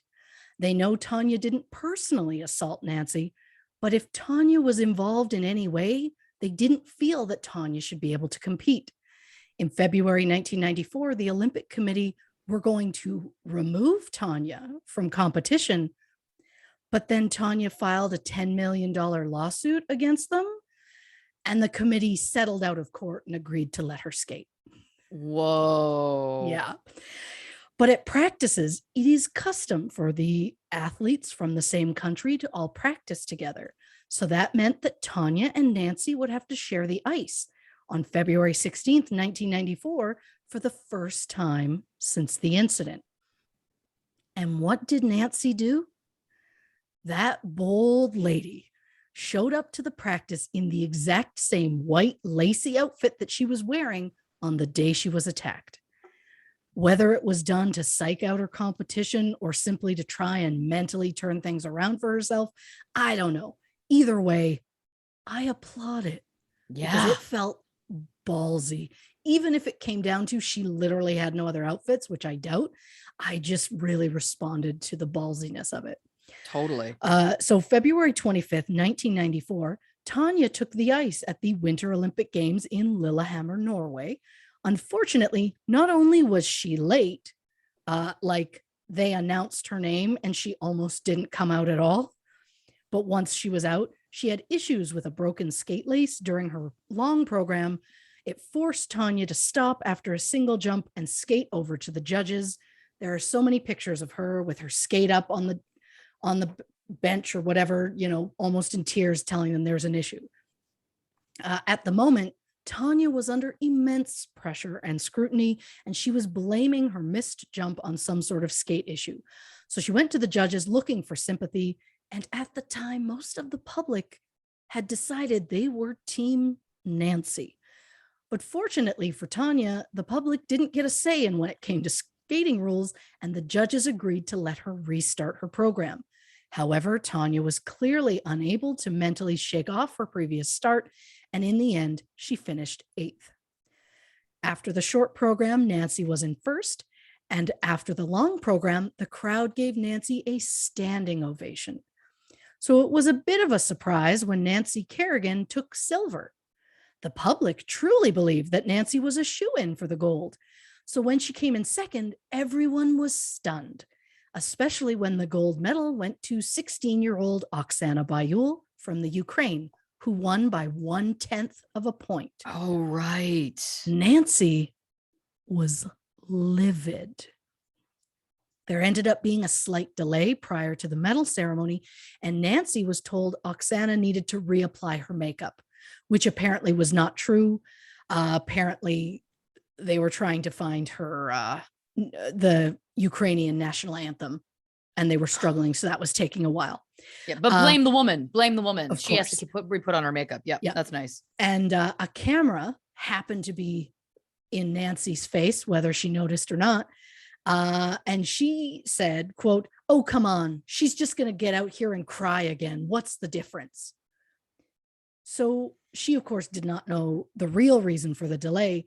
And I get it. She came back from this injury in a matter of weeks, and her programs were technically flawless, but Oksana's skate was better. Nancy's sass was not a good look. Yeah. But somehow the public still loved her. And if the press wasn't hounding Tonya enough in early 1994 already, Jeff sold a sex tape of him and Tonya to Penthouse for $200,000 plus residuals. Ugh. Tonya said the couple had received a video camera as a wedding present and that she truly believed the video was just for them. Tonya even claims that she had forgotten about the tape until her lawyer called her in 1994 to say there was an emergency. And that's when Tonya found out that Jeff had sold their sex tape and that it was being released under the title Tonya and Jeff's Wedding Night. And of course, this just made the press go after Tonya that much more. And while it seems that this was a move that Jeff simply made for money, all it did was further hurt Tonya's image. Camera crews were camped out at Tonya's house, constantly hounding her. There were even some reporters who later admitted that they slashed her tires or had her car towed just to force her outside so they could get a picture. Ugh. She was under a public microscope at all times, which leads me to a very quick tea spilling side note. Oh. Now, while all of this is going on and the press is absolutely hounding Tonya, the press seemed to be ignoring the fact that Nancy Kerrigan had started a relationship with Jerry Solomon. Who was Jerry Solomon? Oh, he was just Nancy's manager, who was married at the time and had 2 children. Oh, wow. Jerry's wife said, quote, "Nancy stole my husband. Behind that pearly white smile and piercing blue eyes lies a cold-hearted temptress. Everyone thinks of her as a national heroine, but she broke up my family. She made my life a living hell, and that's where she deserves to burn." Wow. She went for it. But again, this is not something I ever heard anything about, because No. Nancy was only ever portrayed as the victim. Allegedly, Jerry became Nancy's manager in 1992, and he separated from his wife in October 1993. Nancy and Jerry are adamant that their relationship didn't start until 1994, and they were married in September 1995. At the time of their wedding, Nancy was 25 and Jerry was 41. Okay. Yeah. And as Jerry was her manager and apparently incredibly good at his job, despite not winning the gold medal, Nancy was raking in endorsement deals. The press and goodwill that she got from the incident made her beloved to the American public, and it really helped establish her a full career for herself. But back to Tonya. Once it was suggested that Tonya and Jeff might be involved in the attack on Nancy, the couple were both interrogated by the FBI. Tonya's interview lasted 10 hours. Whoa. And on January 12th, 1994, Sean Eckhart, who had been acting as Tonya's bodyguard, confessed to his involvement in the attack on Nancy Kerrigan. And not only that, but Sean also incriminated Shane Stant and Jeff Gillooly in the attack and claimed that Derek Smith was the getaway driver. 26-year-old Sean Eckhart and 29-year-old Derek Smith were both charged with conspiracy to commit assault in the second degree. And when Sean was arrested, he told the cops everything. Everything. Sean claimed that at Jeff's request, Sean hired Derek Smith and Shane Stant, Derek's nephew, to attack Nancy Kerrigan. Shane was allegedly going to be paid $100,000 for his part in the incident. Sean also claimed he had training in counter-espionage and counterterrorism, which he does not. He absolutely does not. He's also a massive idiot who claimed in an interview he'd never met Tonya Harding, even though he was acting as her bodyguard and there were photos and video of them together throughout the entire Olympics. Classic. But even before telling the cops everything, Sean just couldn't keep his mouth shut. He told friends, family member, a priest, literally anyone he ran into, that he was the one who pulled off the Kerrigan hit. Yeah. But Sean was very clear that Jeff had asked Sean to hire some men to attack Nancy, and that Shane Stant did the physical attack while Derek Smith was the getaway driver. And it should be said that none of these men are known for their wits. In fact, Sean Eckhart was specifically described as, quote, dumb as a post. These guys bumbled their way through the entire plan, but they earned the award for dumbest criminals alive, as the flights and hotel rooms they paid for to go to Detroit for the attack, they paid for with their own credit cards. And they signed in at the hotel using their full actual names. Not exactly a smart move to give the police proof that you were in the exact area at the exact time of the attack. Yeah. Great paper trail, though. 100%. On January 27th, Jeff Gillooly surrendered to the FBI just 4 days after a warrant for his arrest had been issued. Jeff confessed he had orchestrated the assault, but he also claims that Tonya was in on the plan. Jeff said, quote, Of course she did. I think most people know she did. Jeff also claimed that not only was Tonya in on the plan, but that she was also angry that it hadn't happened sooner. Tonya responded with a statement to the press that said, quote, "Despite my mistakes and rough edges, I have done nothing to violate the standards of excellence in sportsmanship that are expected in an Olympic athlete." Tonya announced she had no prior knowledge of the attack, but that she failed to come forward after she learned information when she returned home after the Nationals. Right. On February 1st, in exchange for a lighter sentence, Jeff Gillooly testified against Tonya and pled guilty to the crime of racketeering. Jeff admitted that he sat around with his friends 2 days after Christmas in 1993 and hatched the plan. Jeff allegedly offered each of the hitmen $6,500. Now, the men allegedly discussed staging a car accident, but then chose the knee whacking instead. I think they couldn't have possibly figured out mentally a car accident. My question, though, is Tonya and Jeff were always hard up for money. So where did he get the nearly $20,000 to offer these men? Yeah. Or did he just offer it knowing he would never actually pay them? I don't know. So Jeff confesses to the whole thing, and days later, Kathy Peterson, the owner of Dockside Saloon, was putting a bag of garbage in their dumpster out back when she opened the lid and noticed other garbage in there. It was clearly not their garbage from the restaurant, and it is illegal to dump your garbage in someone else's dumpster. So Kathy grabs a bag and opens it to find out who was illegally dumping. And there's just a bunch of paper, including a Figure Skating Association check receipt, an envelope with Jeff Gillooly's name on it, and a paper covered in names, dates, phone numbers, and just doodles.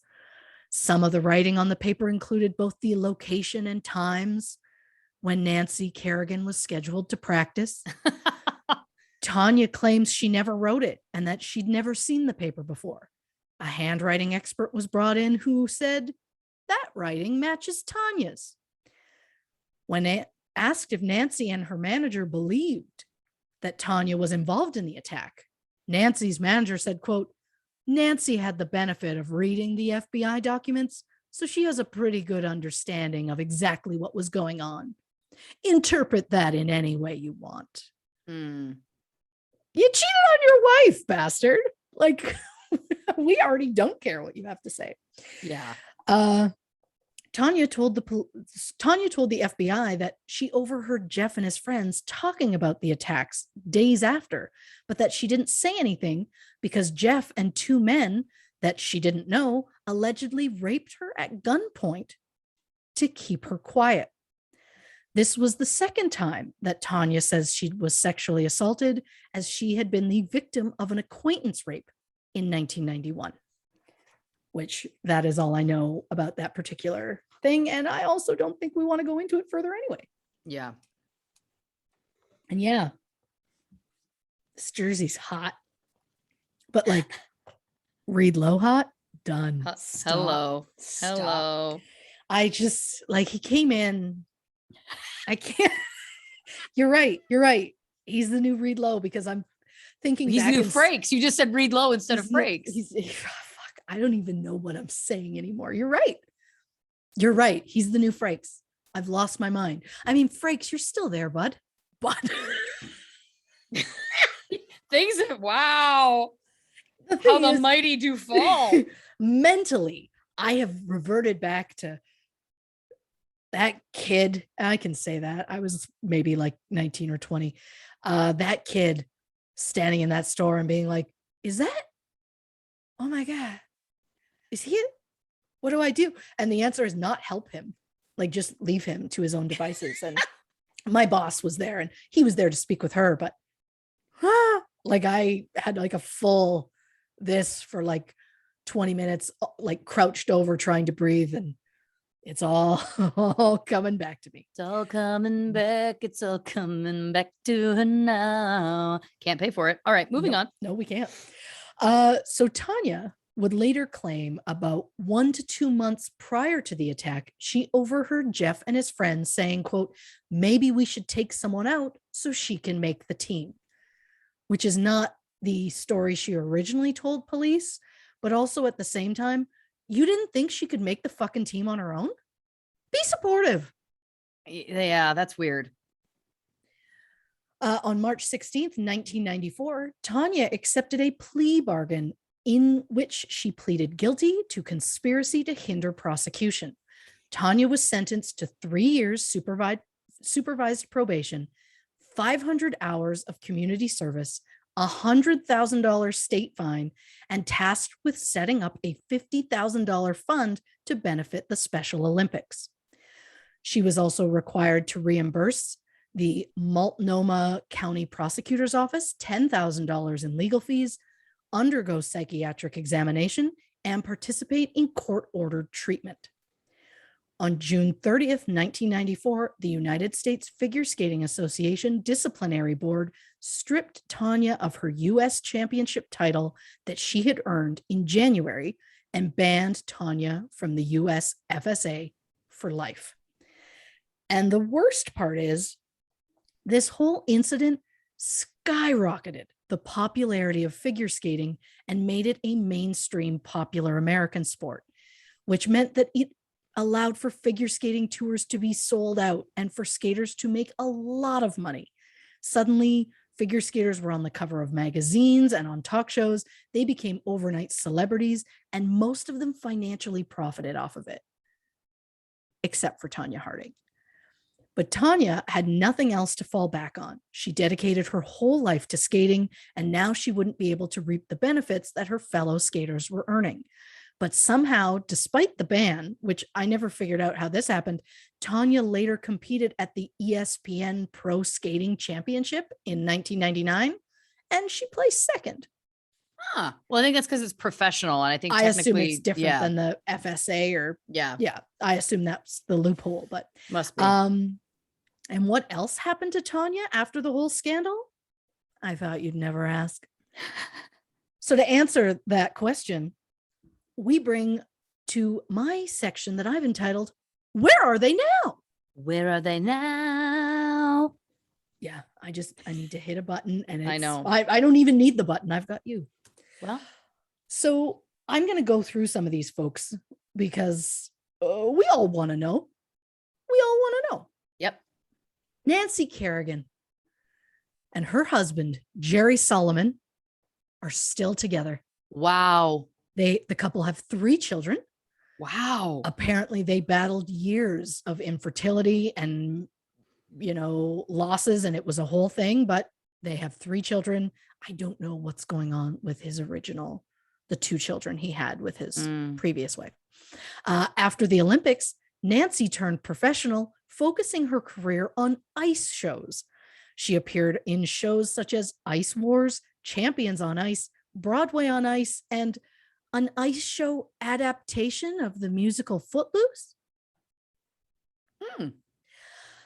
In 1994, Nancy Kerrigan hosted episode 15 on the 19th season of Saturday Night Live. Aretha Franklin was the musical guest. During the opening monologue, Nancy took questions from the audience, which included Melanie Hutzel as Tonya Harding, Rob Schneider as Jeff Gillooly, Chris Farley as Sean Eckert, and David Spade as Oksana Bayul. I'm gonna need to view that. Yeah, I'm gonna need to find that. Yeah, I will say this. No offense, Nancy, but just flat. Yeah. I mean, I tends to be what you get. Yeah, I mostly want to see David Spade as Oksana Bayul. Of course. In 2003, Nancy became a national spokeswoman for Fight for Sight, a nonprofit organization that funds medical research in vision and ophthalmology. Whoa, I didn't think I'd get through that word. Nice. After studying business at Emmanuel College in Boston, Nancy created the Nancy Kerrigan Foundation, which aims to raise awareness and support for the visually impaired. Her mother, Brenda, is legally blind. Oh, so I guess that's where all this comes from. So Sean Eckert Dum Dum number one changed his name to Brian Griffith. He started a computer business in 2001, but according to state records, it dissolved in 2005. Brian was sentenced to 3 years probation for a misdemeanor assault in 2001, and he died in 2007 at the age of 40 from unknown causes. Interesting. Derek Smith, who was the driver, the getaway driver, was living in Montana in 2013, and his current whereabouts are unknown. Wow. Okay.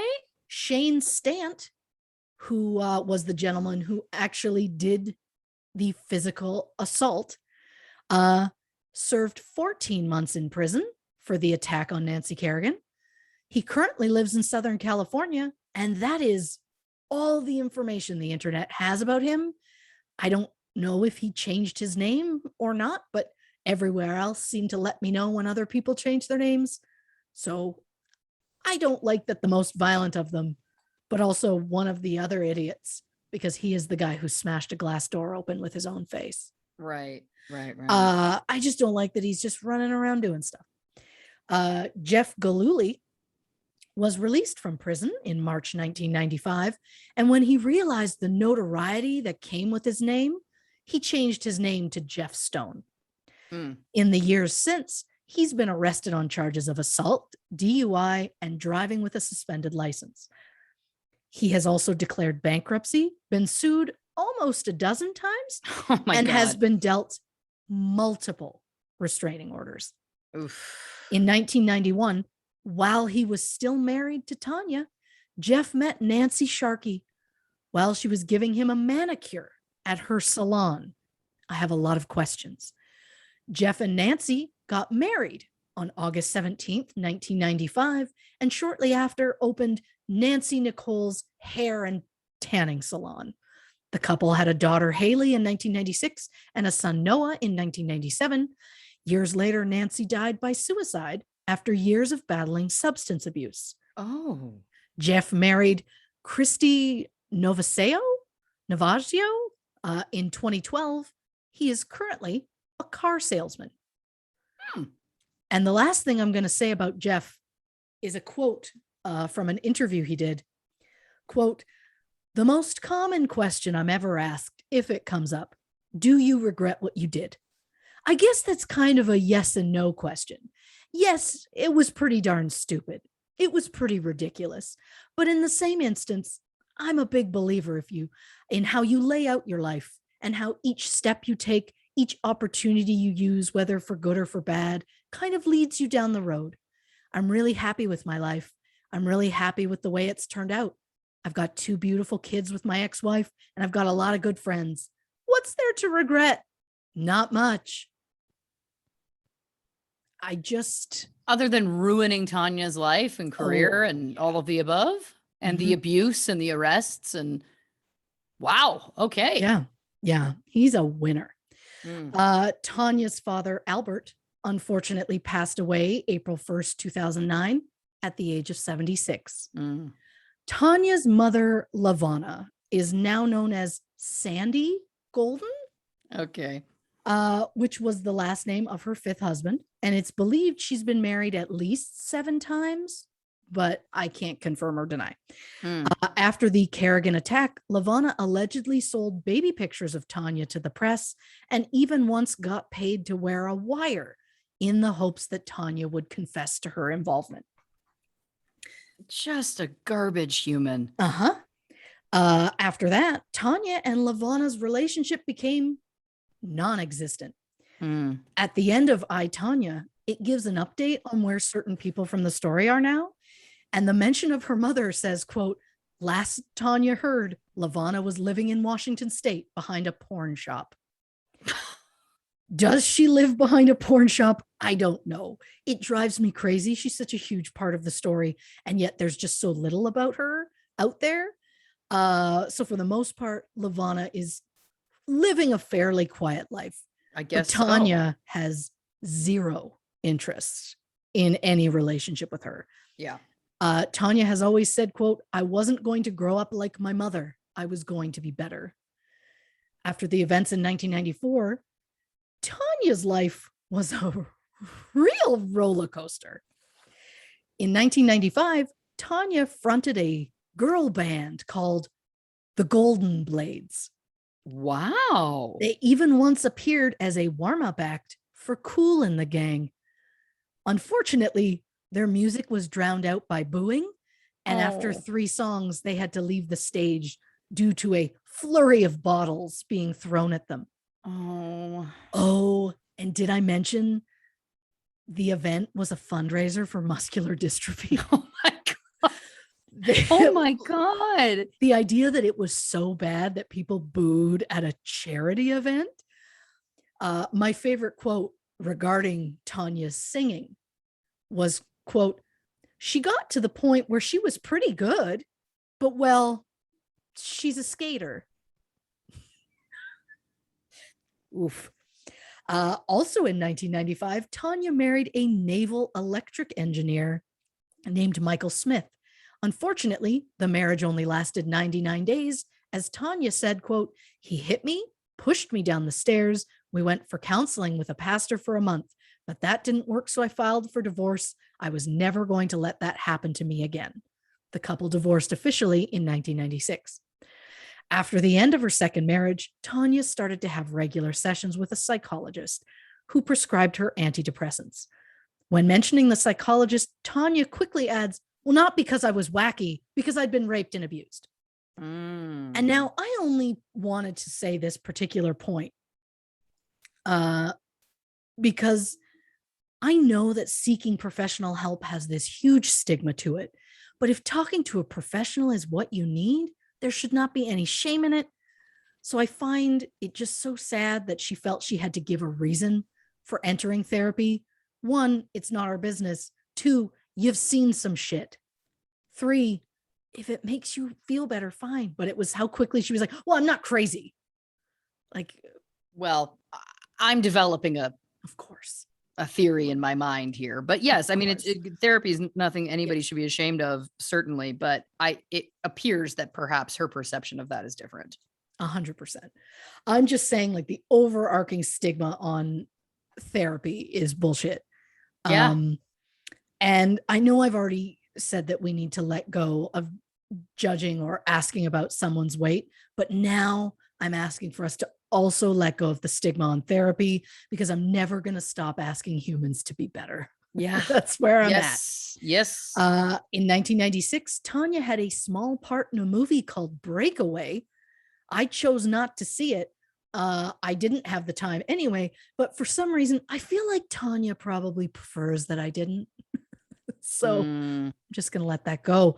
October 29th, 1996, Tonya was thrust back into the media spotlight after using mouth-to-mouth resuscitation to help revive an 81-year-old woman who collapsed at a bar in Portland. Oh. And before you think she was only going to get positive press, it was reported on February 22nd, 2000, Tonya attacked her then boyfriend, Darren Silver, repeatedly punching him in the face and throwing a hubcap at his head. Oh. The attack left Darren with a bloodied face, and Tonya was arrested. She initially pled not guilty to misdemeanor charges, but months later at trial, she admitted to attacking Darren and was sentenced to 3 days in jail, 10 days of community service, and a suspended jail sentence of 167 days. Wow. Tonya also became a familiar face in the massive world of reality television. In 2002, she fought against Paula Jones on the Fox Network celebrity boxing event. This led to Tonya, aka Tonya TNT Harding, making her women's professional boxing debut February 2003. She did another celebrity boxing match on The Man Show. In March 2004, Tonya was meant to fight Tracy Carlton, but the fight was called off after Tonya allegedly received a death threat. Oh my God. Tanya's asthma forced her boxing career to come to an end. Her overall records were 3 wins, 3 losses. Okay. Still in reality TV, Tonya appeared on the game show The Weakest Link 15 Minutes of Fame edition, Oh, 2002. Another contestant from that episode was Kato Kalin, just to give you an idea of the caliber of contestants that they had. Got it. In March 2008, Tonya became a commentator on the show World's Dumbest, and she was even featured on an episode that focused on record breakers. In 2009, Tonya set a new land speed record for a vintage gas coupe with a speed of just over 97 miles per hour or 156 kilometers per hour. She was driving a 1931 Ford Model A named Lickety Split. And yes, this is completely real. All of those words I've said are real.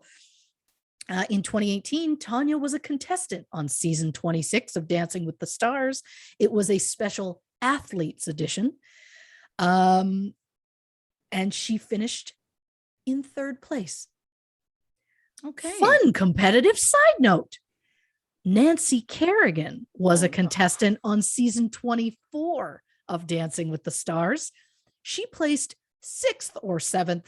It was a double elimination week, so I don't know which one she went. People are all like a bit snarky that she got eliminated because apparently her scores were higher than the people who got eliminated, or than the people who got saved, and she was eliminated anyway. I chose not to watch it. That wasn't my style, and I didn't have time. And America's sweetheart, not so sweet no more. Right? Yeah. When Nancy Kerrigan was on it, it was a regular season, so it was 12 contestants. She outlasted 5 of them.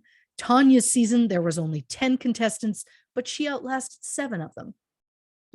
So, I mean, there's a win for you. In 2019, Tonya won season 16 of Worst Cooks in America Celebrity Edition.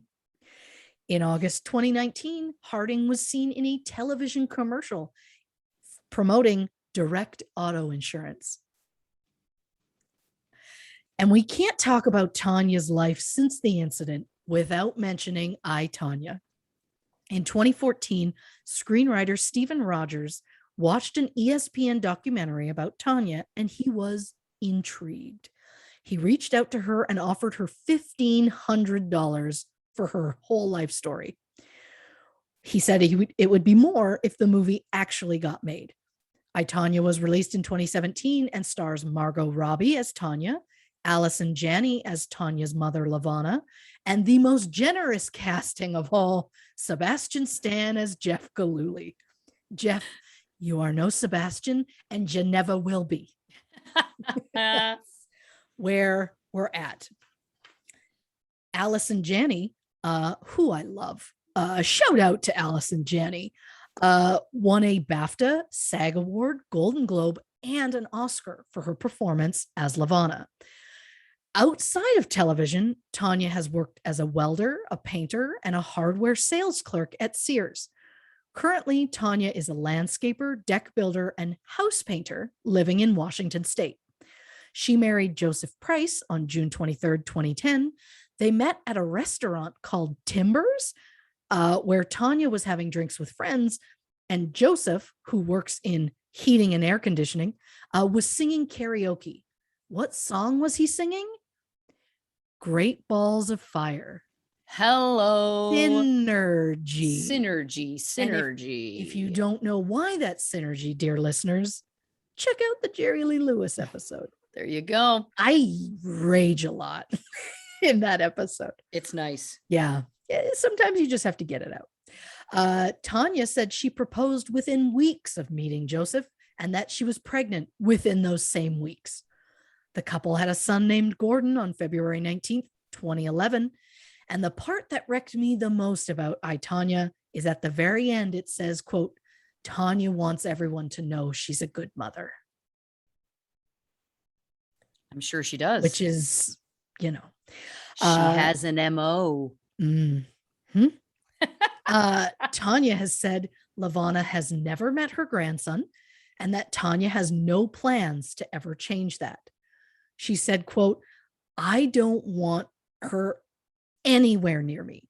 I don't want her anywhere near my son. She wants forgiveness. She wants to see me. She wants to make amends. She wants to meet and be part of the family. Hell no.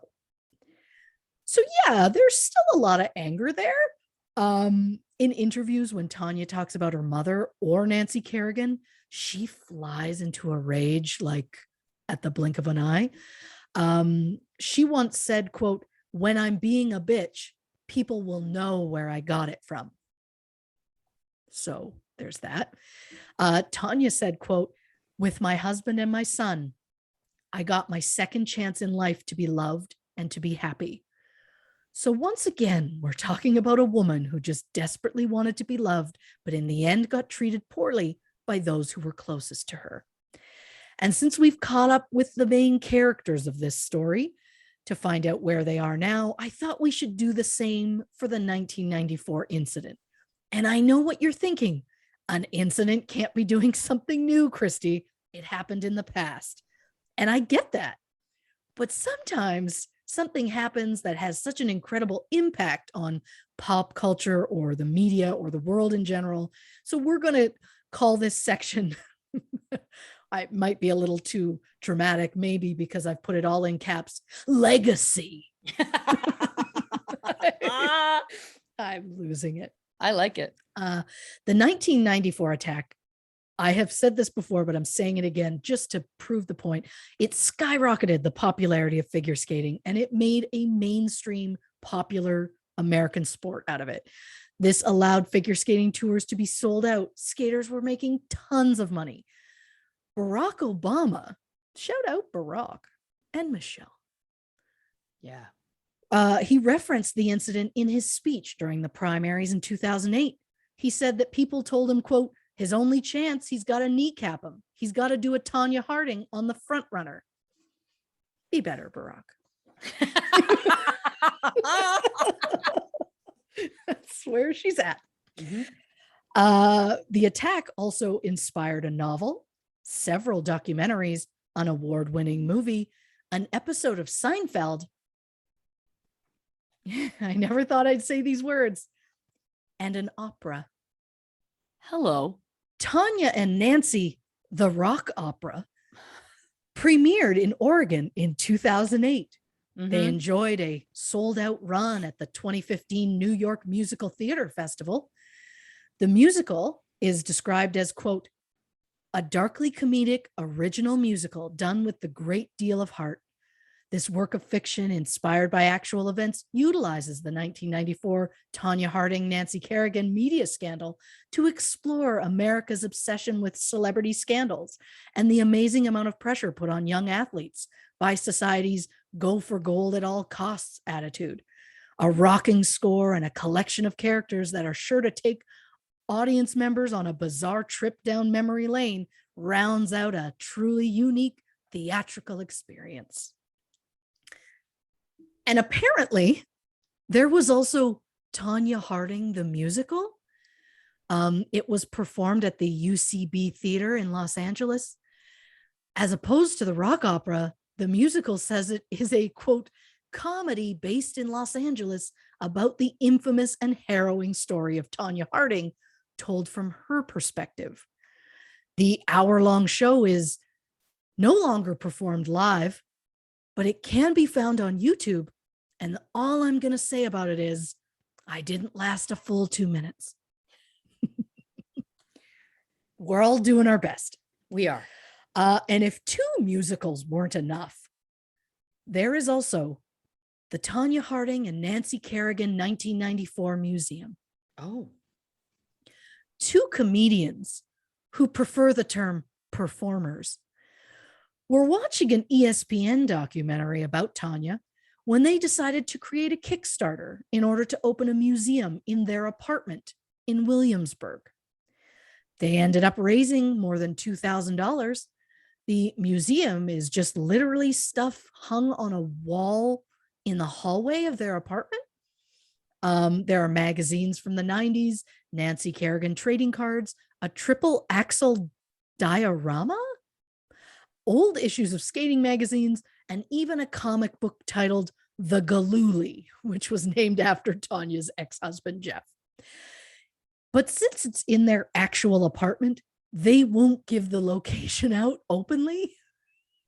You have to like do some stuff, you pay, and then give them your full name so that they can, like, if you end up being psycho or do something, they can track you down or whatever. I think there's like background checks involved. I have no idea. The museum creators, who call themselves performers, as they once performed at the Upright Citizens Brigade, they say they've since stopped and they are now a hotel receptionist and a tour guide. I mean, it's good to have hobbies. I can't imagine this museum, but also, like, I feel like I live in one sometimes with the amount of stuff. I live in a Funko museum is where I'm at. Yeah. A bar called the South Pacific Cafe created a drink for Tonya called the Triple Axle. It contains vodka, Bacardi 151, watermelon liqueur, orange juice, and pineapple juice. And I think it's lovely that she is being honored in at least some sort of positive way when decades later, she still gets rats thrown in her mailbox and literal shit left on her door and wiped on her vehicles. It's amazing to me she puts up with that, but Jeff, who admits to conceiving the plan, doesn't. Nor does the man who actually did the crime.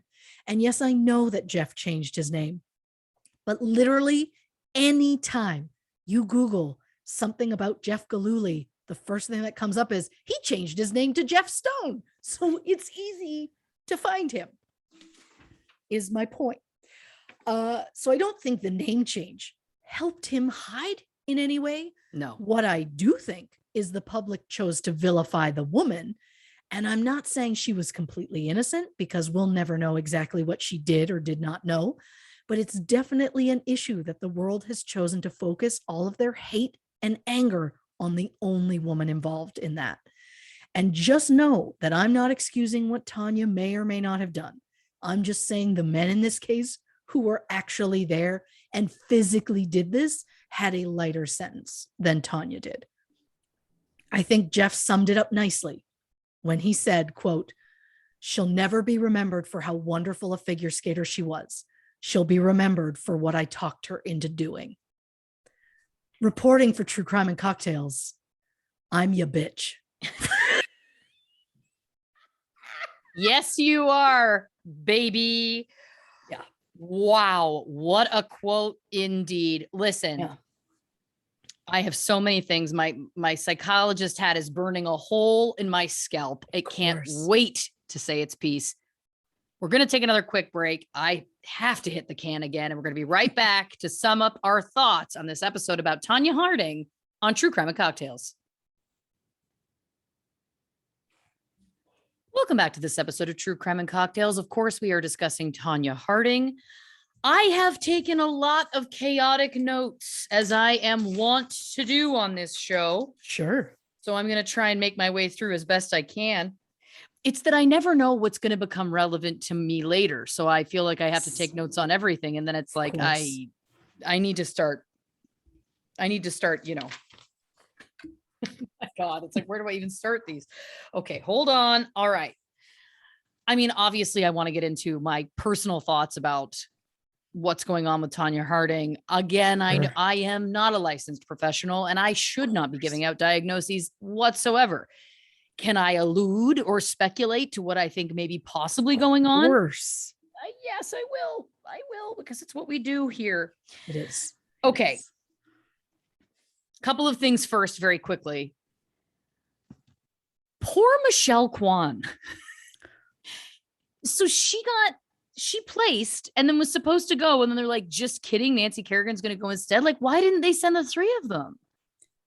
And then when they were going through the, we're going to make Tonya leave, that would have meant Michelle would have gone in her place. So they toyed with her twice. You know what? Hashtag justice for Michelle Kwan, because I think she's one of the real victims here. That poor woman. Yeah. She didn't deserve that. She No. skated and she placed. In my opinion, now I don't know how the Olympic Committee works, and I'm sure that they would argue against me, but in my opinion, it should have been, okay, Tonya and Michelle placed and Nancy's in this weird thing, so we'll send her along as the third. They're the Olympic Committee. Can't they decide that? Like, can't they appeal to the larger Olympic Committee and say, here's what's going on? Because it's pretty disgusting that it's like, you were just trying to, I mean, listen, is it a surprise? No, but it's pretty disgusting that it's like, well, we've got to facilitate the drama and the, viewership by just pushing Michelle Kwan out, who again qualified. Yes. I love that was the thing that I could not wait another second to get out. Mm-hmm. Justice for Michelle Kwan. Yes. I feel for her because that's bullshit. In my opinion, that's bullshit. Yes. Okay. Here's the first thing. Here's the pattern that I see when we're talking about Tonya. And listen, when you start to get into her childhood and not being allowed to go to the bathroom and having to pee on the ice, that is, I mean, the levels of abuse to that alone, that doesn't even get into the fact that her mother was, verbally, emotionally, physically abusive, as that she was saying basically almost daily. That's going to cause a problem for anybody who experiences it. That level of trauma is extremely high. So I preface all of this by saying, none of what I'm about to say is a judgment about Tonya Harding at all. It's merely that I'm fascinated by why people do the things they do and what the insights are to that. And the thing that kept coming up, because you kept talking about how, she claims that she had to get a boob job because her boobs got flattened. The fat and the muscle and cartilage got flattened. And I'm like, I don't know anything. And I should have Googled it on the break, but I don't know that there's cartilage in our breasts. I don't believe there is. Maybe somewhere in the holding them in. I don't know, but I've never heard that before. So that's the first thing. And then there was also her claiming that maybe her parents aren't biologically hers. And then there was another thing that came up later on, that I'm gonna find real quick somehow. But there's another thing that coming on about her therapy and antidepressants. And she said, right. She said, well, I wasn't going because I was kook or whatever. Right. These are 3 examples of things that she perceives to be shameful. She has a perception that getting a boob job comes along with some amount of shame. Sure. She perceives that therapy and antidepressants have an amount of shame, and she perceives that being related to her parents has an amount of shame. And what's interesting to me is that it is important to her. These are 3 examples, and I bet you that if we went through every interview she's ever done, we could probably find dozens more. Sure. These are examples of her feeling the need to justify why she either was, again, related to her parents or not related to her parents, or why she had to do those things. She didn't feel like she could say, I just got a boob job. She had to say, well, they were crushed in a freak accident and I had no choice. You see what I'm saying? Right. And well, I went to a therapist, but it's not because I'm crazy. It's like, hold on, Tonya, no one was putting these judgments on you. And that to me connects to a mother who was constantly criticizing her, who would beat her with a hairbrush if she wasn't doing her moves correctly. Yeah. She feels so much anxiety about doing anything that could be conceived as, quote, wrong, that she feels she needs to get ahead of it by making these statements like, well, I did it, but it's not because of whatever. There was even something at the very end you mentioned about how she said something about like, when I'm being a bitch, people will know that where I got it from. She can't take responsibility for that either, right? Sure. That it's like she has to make excuses. It's not her fault. There's a reason behind everything. And that points to, I think almost every personality disorder that exists, which again, if we're looking at almost every personality disorder exists, it is always pretty much tied to severe child abuse, severe childhood trauma. That's of course on a spectrum. But when we're talking about people who are in the thick of a serious personality disorder, it's usually because of severe child abuse. And I would describe what she went through as pretty severe. To me, again, like being forced to publicly pee as a child on the ice, like what, through her clothes. So then she has to like sit in her own wet. Like that is a horror show. And what a moment of shame, right? Yeah. So now she is so overwhelmed by the idea of having to do something that is, again, in her mind, quote, shameful. She has to make excuses for it. Like, to me, it was like, you know, it just all is really painting a picture of again, what arguably not 100% her fault in any way, because, you know, it feels like, again, that's a result of that childhood trauma and abuse. Now, how we choose to handle that in adulthood and how we choose to, if we choose to recognize that in self-awareness, that's a different story about whether or not. But the other thing about some personality disorders, of course, is that if you are deep enough into them, you don't realize that there's something wrong with you, or, you know, I mean, again, if we're getting into like dissociative disorders, people, you know, and that's something that happens. I've been reading a lot about, actually. That's something that happens when a child is abused and their psyche literally splits. So it's one of those things where when they're going through abuse, their brain goes somewhere else.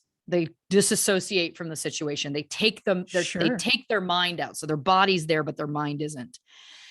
And, you know, that's how, when we hear about like what we used to know as multiple personality disorder, then it is now known as dissociative identity disorder. And what that is, like the science behind it, which is fascinating, is that it's rooted in that. And so it's that your psyche basically kind of cracks over time, and that it goes from you just dissociating into your psyche literally becomes splits kind of permanently. Oh. And then if you're in this other kind of part of your psyche, you can create a reality that is not really tethered to this earth. And in that reality, everyone's out to get you. Nothing is your fault.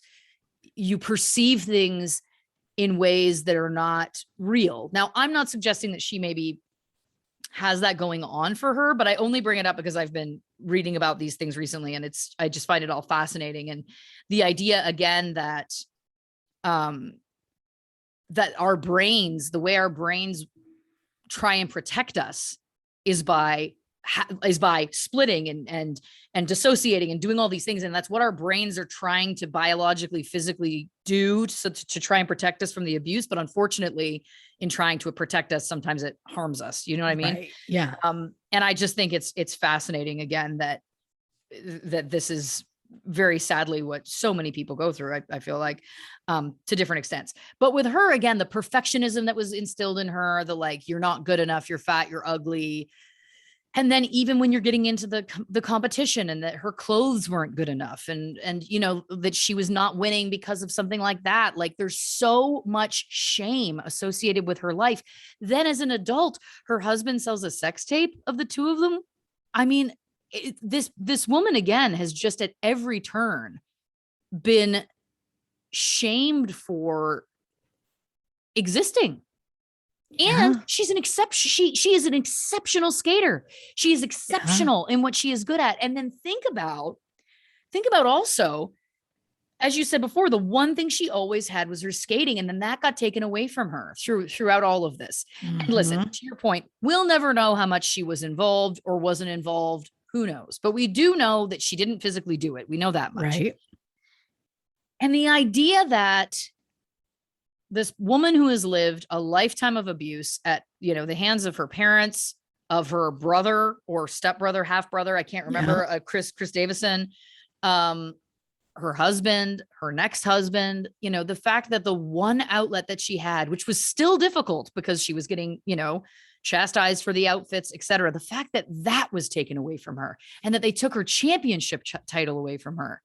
I will be honest, as I was listening, I was feeling shades of China. I was like, this is a very similar. And then when we're getting into the reality show kind of story, I was like, it is interesting, because I feel like I could see her having gone down a similar path as China. Truthfully, I could have seen this having a much different outcome for her. Yeah.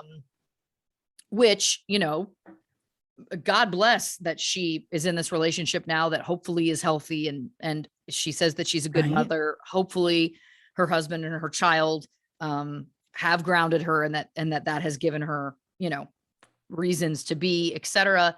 Because that's what I just kept thinking the whole time. I was like, this is a person who's been failed in so many ways, and by the occupation that she loves so much, and the people that were, higher ups at the occupation that she loves so much. And that's, again, I mean, it's tragic. It's tragic. She didn't have a chance from the start. I think how do you deal with your childhood abuse? Drive a big truck and have a big dog is a very telling statement. I think that really speaks to what she thinks she needs to be, and Sure. I think that what I hear from that is she doesn't feel safe, that she feels like she needs to be in a big truck and with a big dog so that no one can hurt her. That's what I heard from that statement, which, again, heartbreaking. Yeah. But I'm not going to mention one thing. Okay. So I just thought it was interesting that in 1988, we know that Chris Davison was killed in a hit and run after allegedly molesting her for 10 years. Yeah. And I'm just saying, she did set a record for fast driving later in life. Now, I know what you're thinking, Lauren. You're thinking, Lauren, that's a stretch. That's a super stretch. You can't say that just because somebody was good at driving means they would have killed somebody in a hit and run years prior. Mm-hmm. Mm-hmm. Can't you? But I mean, listen, it's a major stretch. It just stuck out to me. I was like, it's interesting to me because if he had been molesting her for 10 years, my goodness, I'm sure no one deserves that.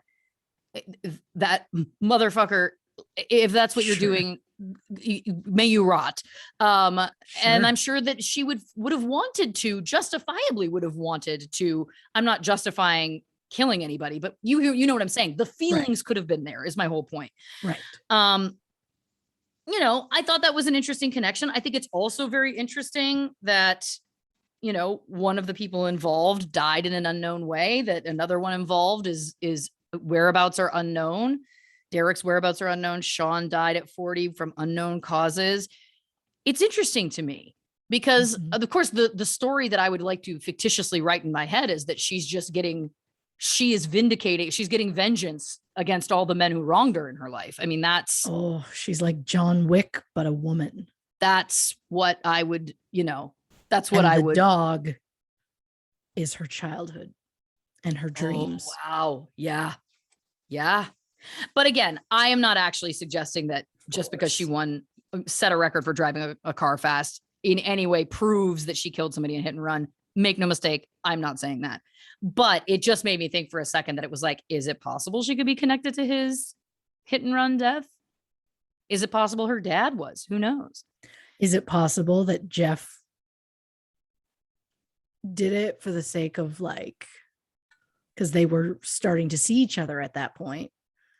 So is it possible that he was like, either I'm getting rid of this man because nobody touches her but me, or because she'll really love that? Trying to be a hero. Yeah. Allegedly. That also fits his MO about this whole Nancy Kerrigan thing. Trying to be a hero there, where it's like, Jeff, nobody asked. Regardless, again, it's all, again, a tragic tale. The fact that then she later got booed off a stage. I mean, the hits keep coming. I'm glad that I'm glad that she's still with us, honestly. And that's not meant to be crass. I am, because I feel like this woman has been through a lot.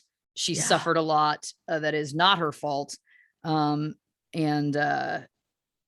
could have had a much different ending. Her story could have had a much different ending, because it feels like, again, overwhelming.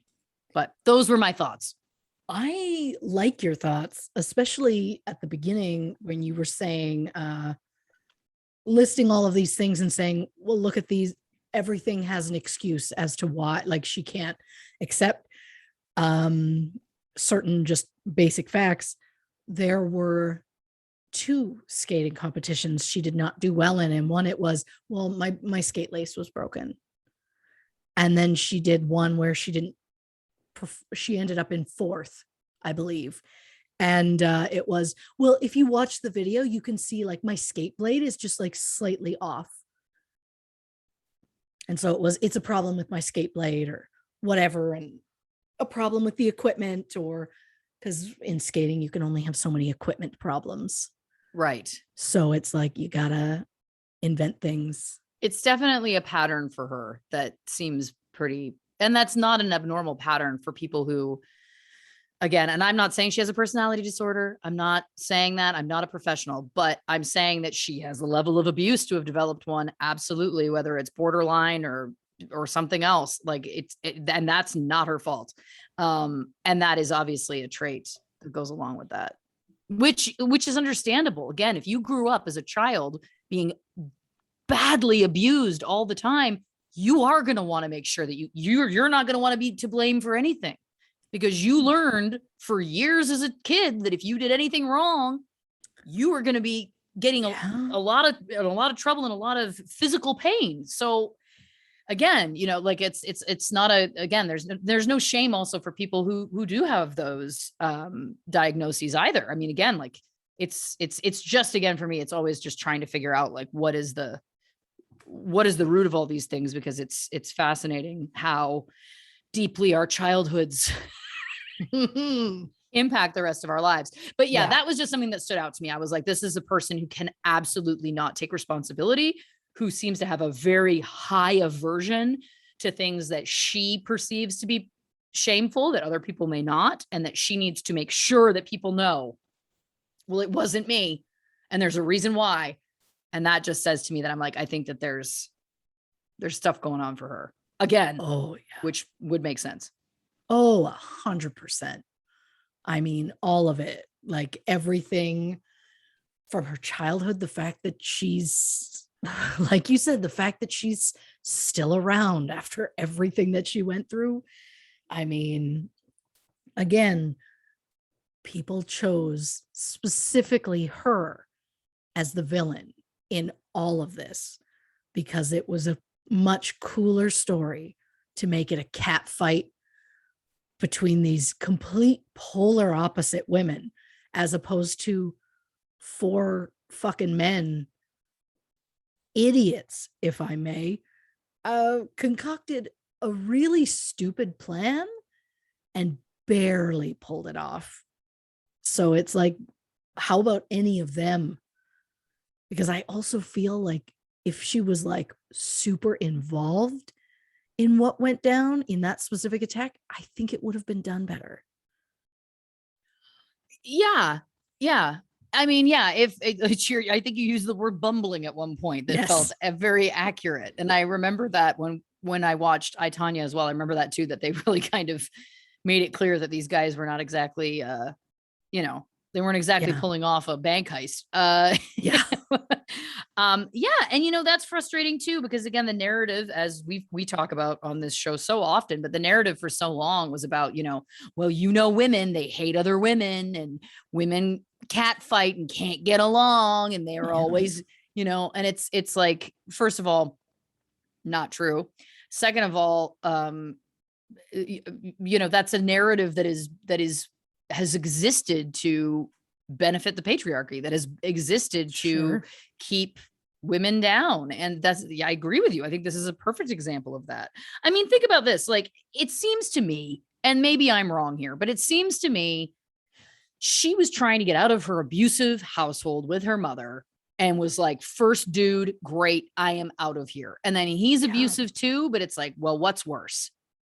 And then, of course, as you had pointed out, and then first of all, also, by the way, trying to break out of an abuse cycle is exceptionally difficult. It is impossibly difficult for so many people. So that's going to be difficult already. Then when you add in the fact that the officials that she talked to were like, well, maybe it would help if you looked like you were in a successful marriage. She's somebody that we know doesn't like to screw up, does not like to admit failure, doing something wrong, something that could be perceived as shameful. Of course, she's going to try and hang on to that relationship. So that makes sense. Yeah. And then, she's at a time where she hadn't been doing well, right? And then it was like, okay, well, we gotta, she had done the one Olympics. She didn't do what she wanted to do. She's getting a chance 2 years later, which is unprecedented because it doesn't happen anymore. You got to wait every 4 years now, right? Right.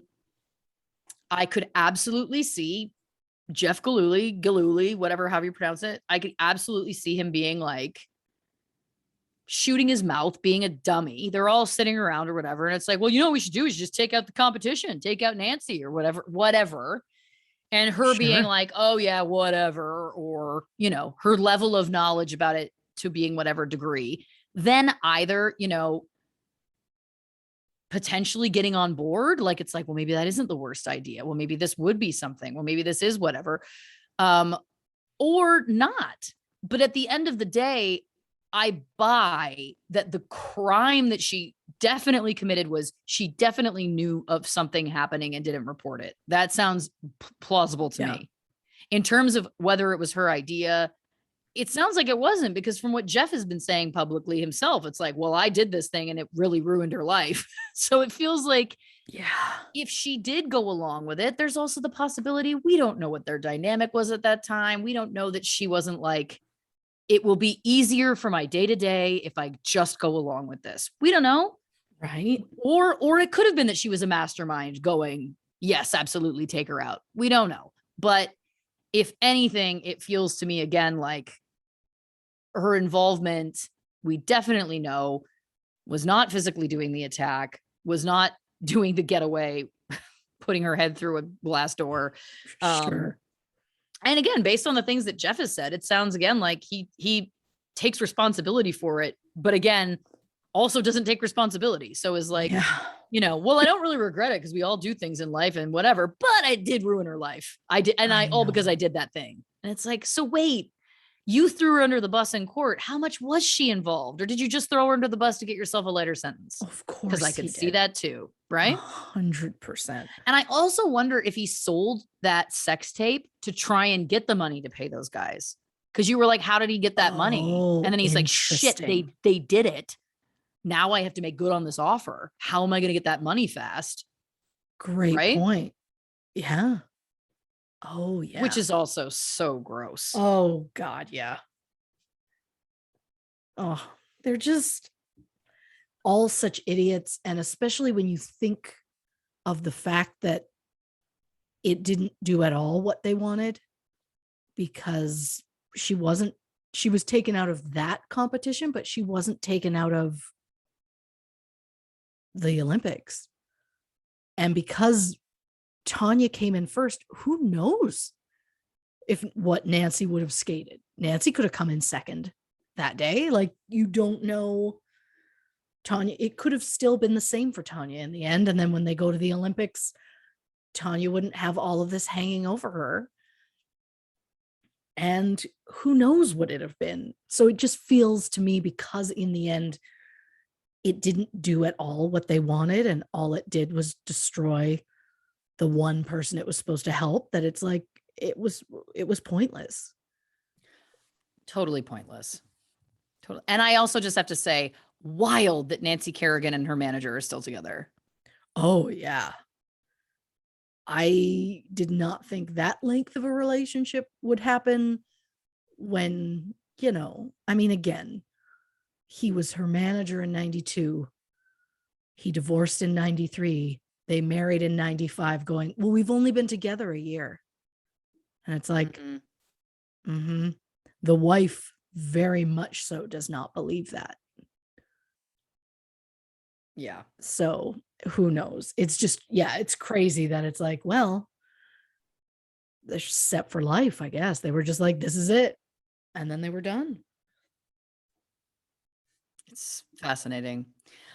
Well, listen, Christy Oxborrow, as always, fabulous work. I loved the side notes. I loved the info. I loved the change up. Again, this is a crime that rocked the world. It did. Yeah. And I remember it being so huge, and it was just always there. Like, TV and newspapers. Like it was just always there. And then looking back and going through it all, it was like, oh, well, it wasn't as big of a thing. Like it didn't really, it all kind of happened very quickly from like her being attacked. And then like less than a week later, a guy was like, yeah, it was me. And then he's like, I'm in counterintelligence. It's like, no, you're not. Just stop it. Stop it. Like there's an interview with him where he says this and the interviewer's like, but you're not. And he's like, I am. It's like, but you're not. Like, it's just, he's too much. And it's like, why was that your mastermind? Why was he the guy to go and like, I'm going to hire these guys. It's going to be great. And it's like, oh my God. Like, surely there could have been someone better. Not that I'm suggesting they should have done it better. But again, they did it so badly that it literally changed nothing that they wanted it to change. Yeah. Ugh, hashtag justice for Michelle Kwan. Thank you very much. I feel very passionately about that. I think she went on to win things though. Didn't she go on to place in the Olympics? I think so, because she was like a really well-known name in figure skating, and I wouldn't have known her name before this if she hadn't done well. I don't know. I'll have to do a search for that after I search boob ingredients. Boob ingredients. Is there cartilage in boobs? I just, maybe in your rib cage, but I don't think that in your boobs. Like I also don't know that what she's talking about is science. I don't know that if you hit your boobs really hard, they'll just flatten like pancakes. I don't think that that's science. I don't know, but I feel that some true crew medical professionals will let us know. I can't wait. We don't need photos. No, we'll believe you. We'll believe you.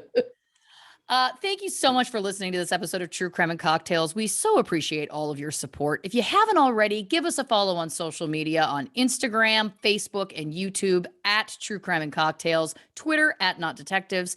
And if multiple hours of these two yahoos talking every week is not enough, consider Patreon, patreon.com/True Crime and Cocktails, where we offer a subscription service that involves bonus episodes. It involves live monthly Q&As that are over 3 hours long because we just cannot stop.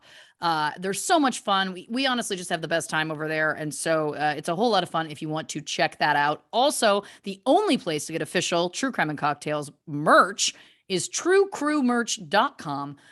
There's still fun Halloween stuff available. So get that while you can, available until November 1st. And I should also add, this episode is dropping October 5th, which is roughly a week before our 1-year anniversary of the show. So keep an eye out because October 13th, 2021, we're going to be doing a live. We're going to be doing a live on Instagram and a live on Patreon as a celebration, a 1-year celebration. My goodness, we have so much to celebrate, a whole year of accomplishments. I could not be happier that we have a specific date now for our anniversary. Mm-hmm. Like I know we got engaged at Christmas. Of course, as children. Yes. But to know that we have a specific date and every once in a while we mention our anniversary, it really warms my heart in so many ways. It's a beautiful thing. Yeah. It's a very beautiful thing. There's also, as of now, a bonus episode of the show that we have released as a little 1-year anniversary gift from us to you. True Crime and Fairy Tales, the sordid tale of the Little Mermaid, aka Princess Ariel. Check that out if you haven't already. It's in our main feed here. Anywhere you listen to podcasts, wherever you're listening right now. And again, we thank you all so very much for listening. We just love doing the show and we appreciate all your support as always. Christy, do you want to tell the people about next week's episode? Oh, well, you spoke about Patreon. Yes. And it is a Patreon poll pick. That's one of the things over on Patreon. You can vote once a month for an episode that we're going to cover in the main feed of the show. And this was our poll pick for September. Yep. According to my notes, September. Great. Great. Barely know what month we're in currently. Makes sense. On the next True Crime and Cocktails, Edgar Allan Poe. I cannot wait. I cannot wait to hear everything that you have to find. We've gotten this one requested quite a bit from a lot of you. So it's going to be exciting to dive in. We're going to go back in time, get in the time machine, hug smugglers, because we've got something to do. I don't know anything about him, his crimes, or crimes committed around him. I don't know. So I don't know who we're hugging. Maybe nobody, but we're going to drive by in the time machine and at least wave because obviously that's it's just what we do now. Christy, do you want to say goodnight to the people? Good night, Reedlow. Good night, future time traveling us.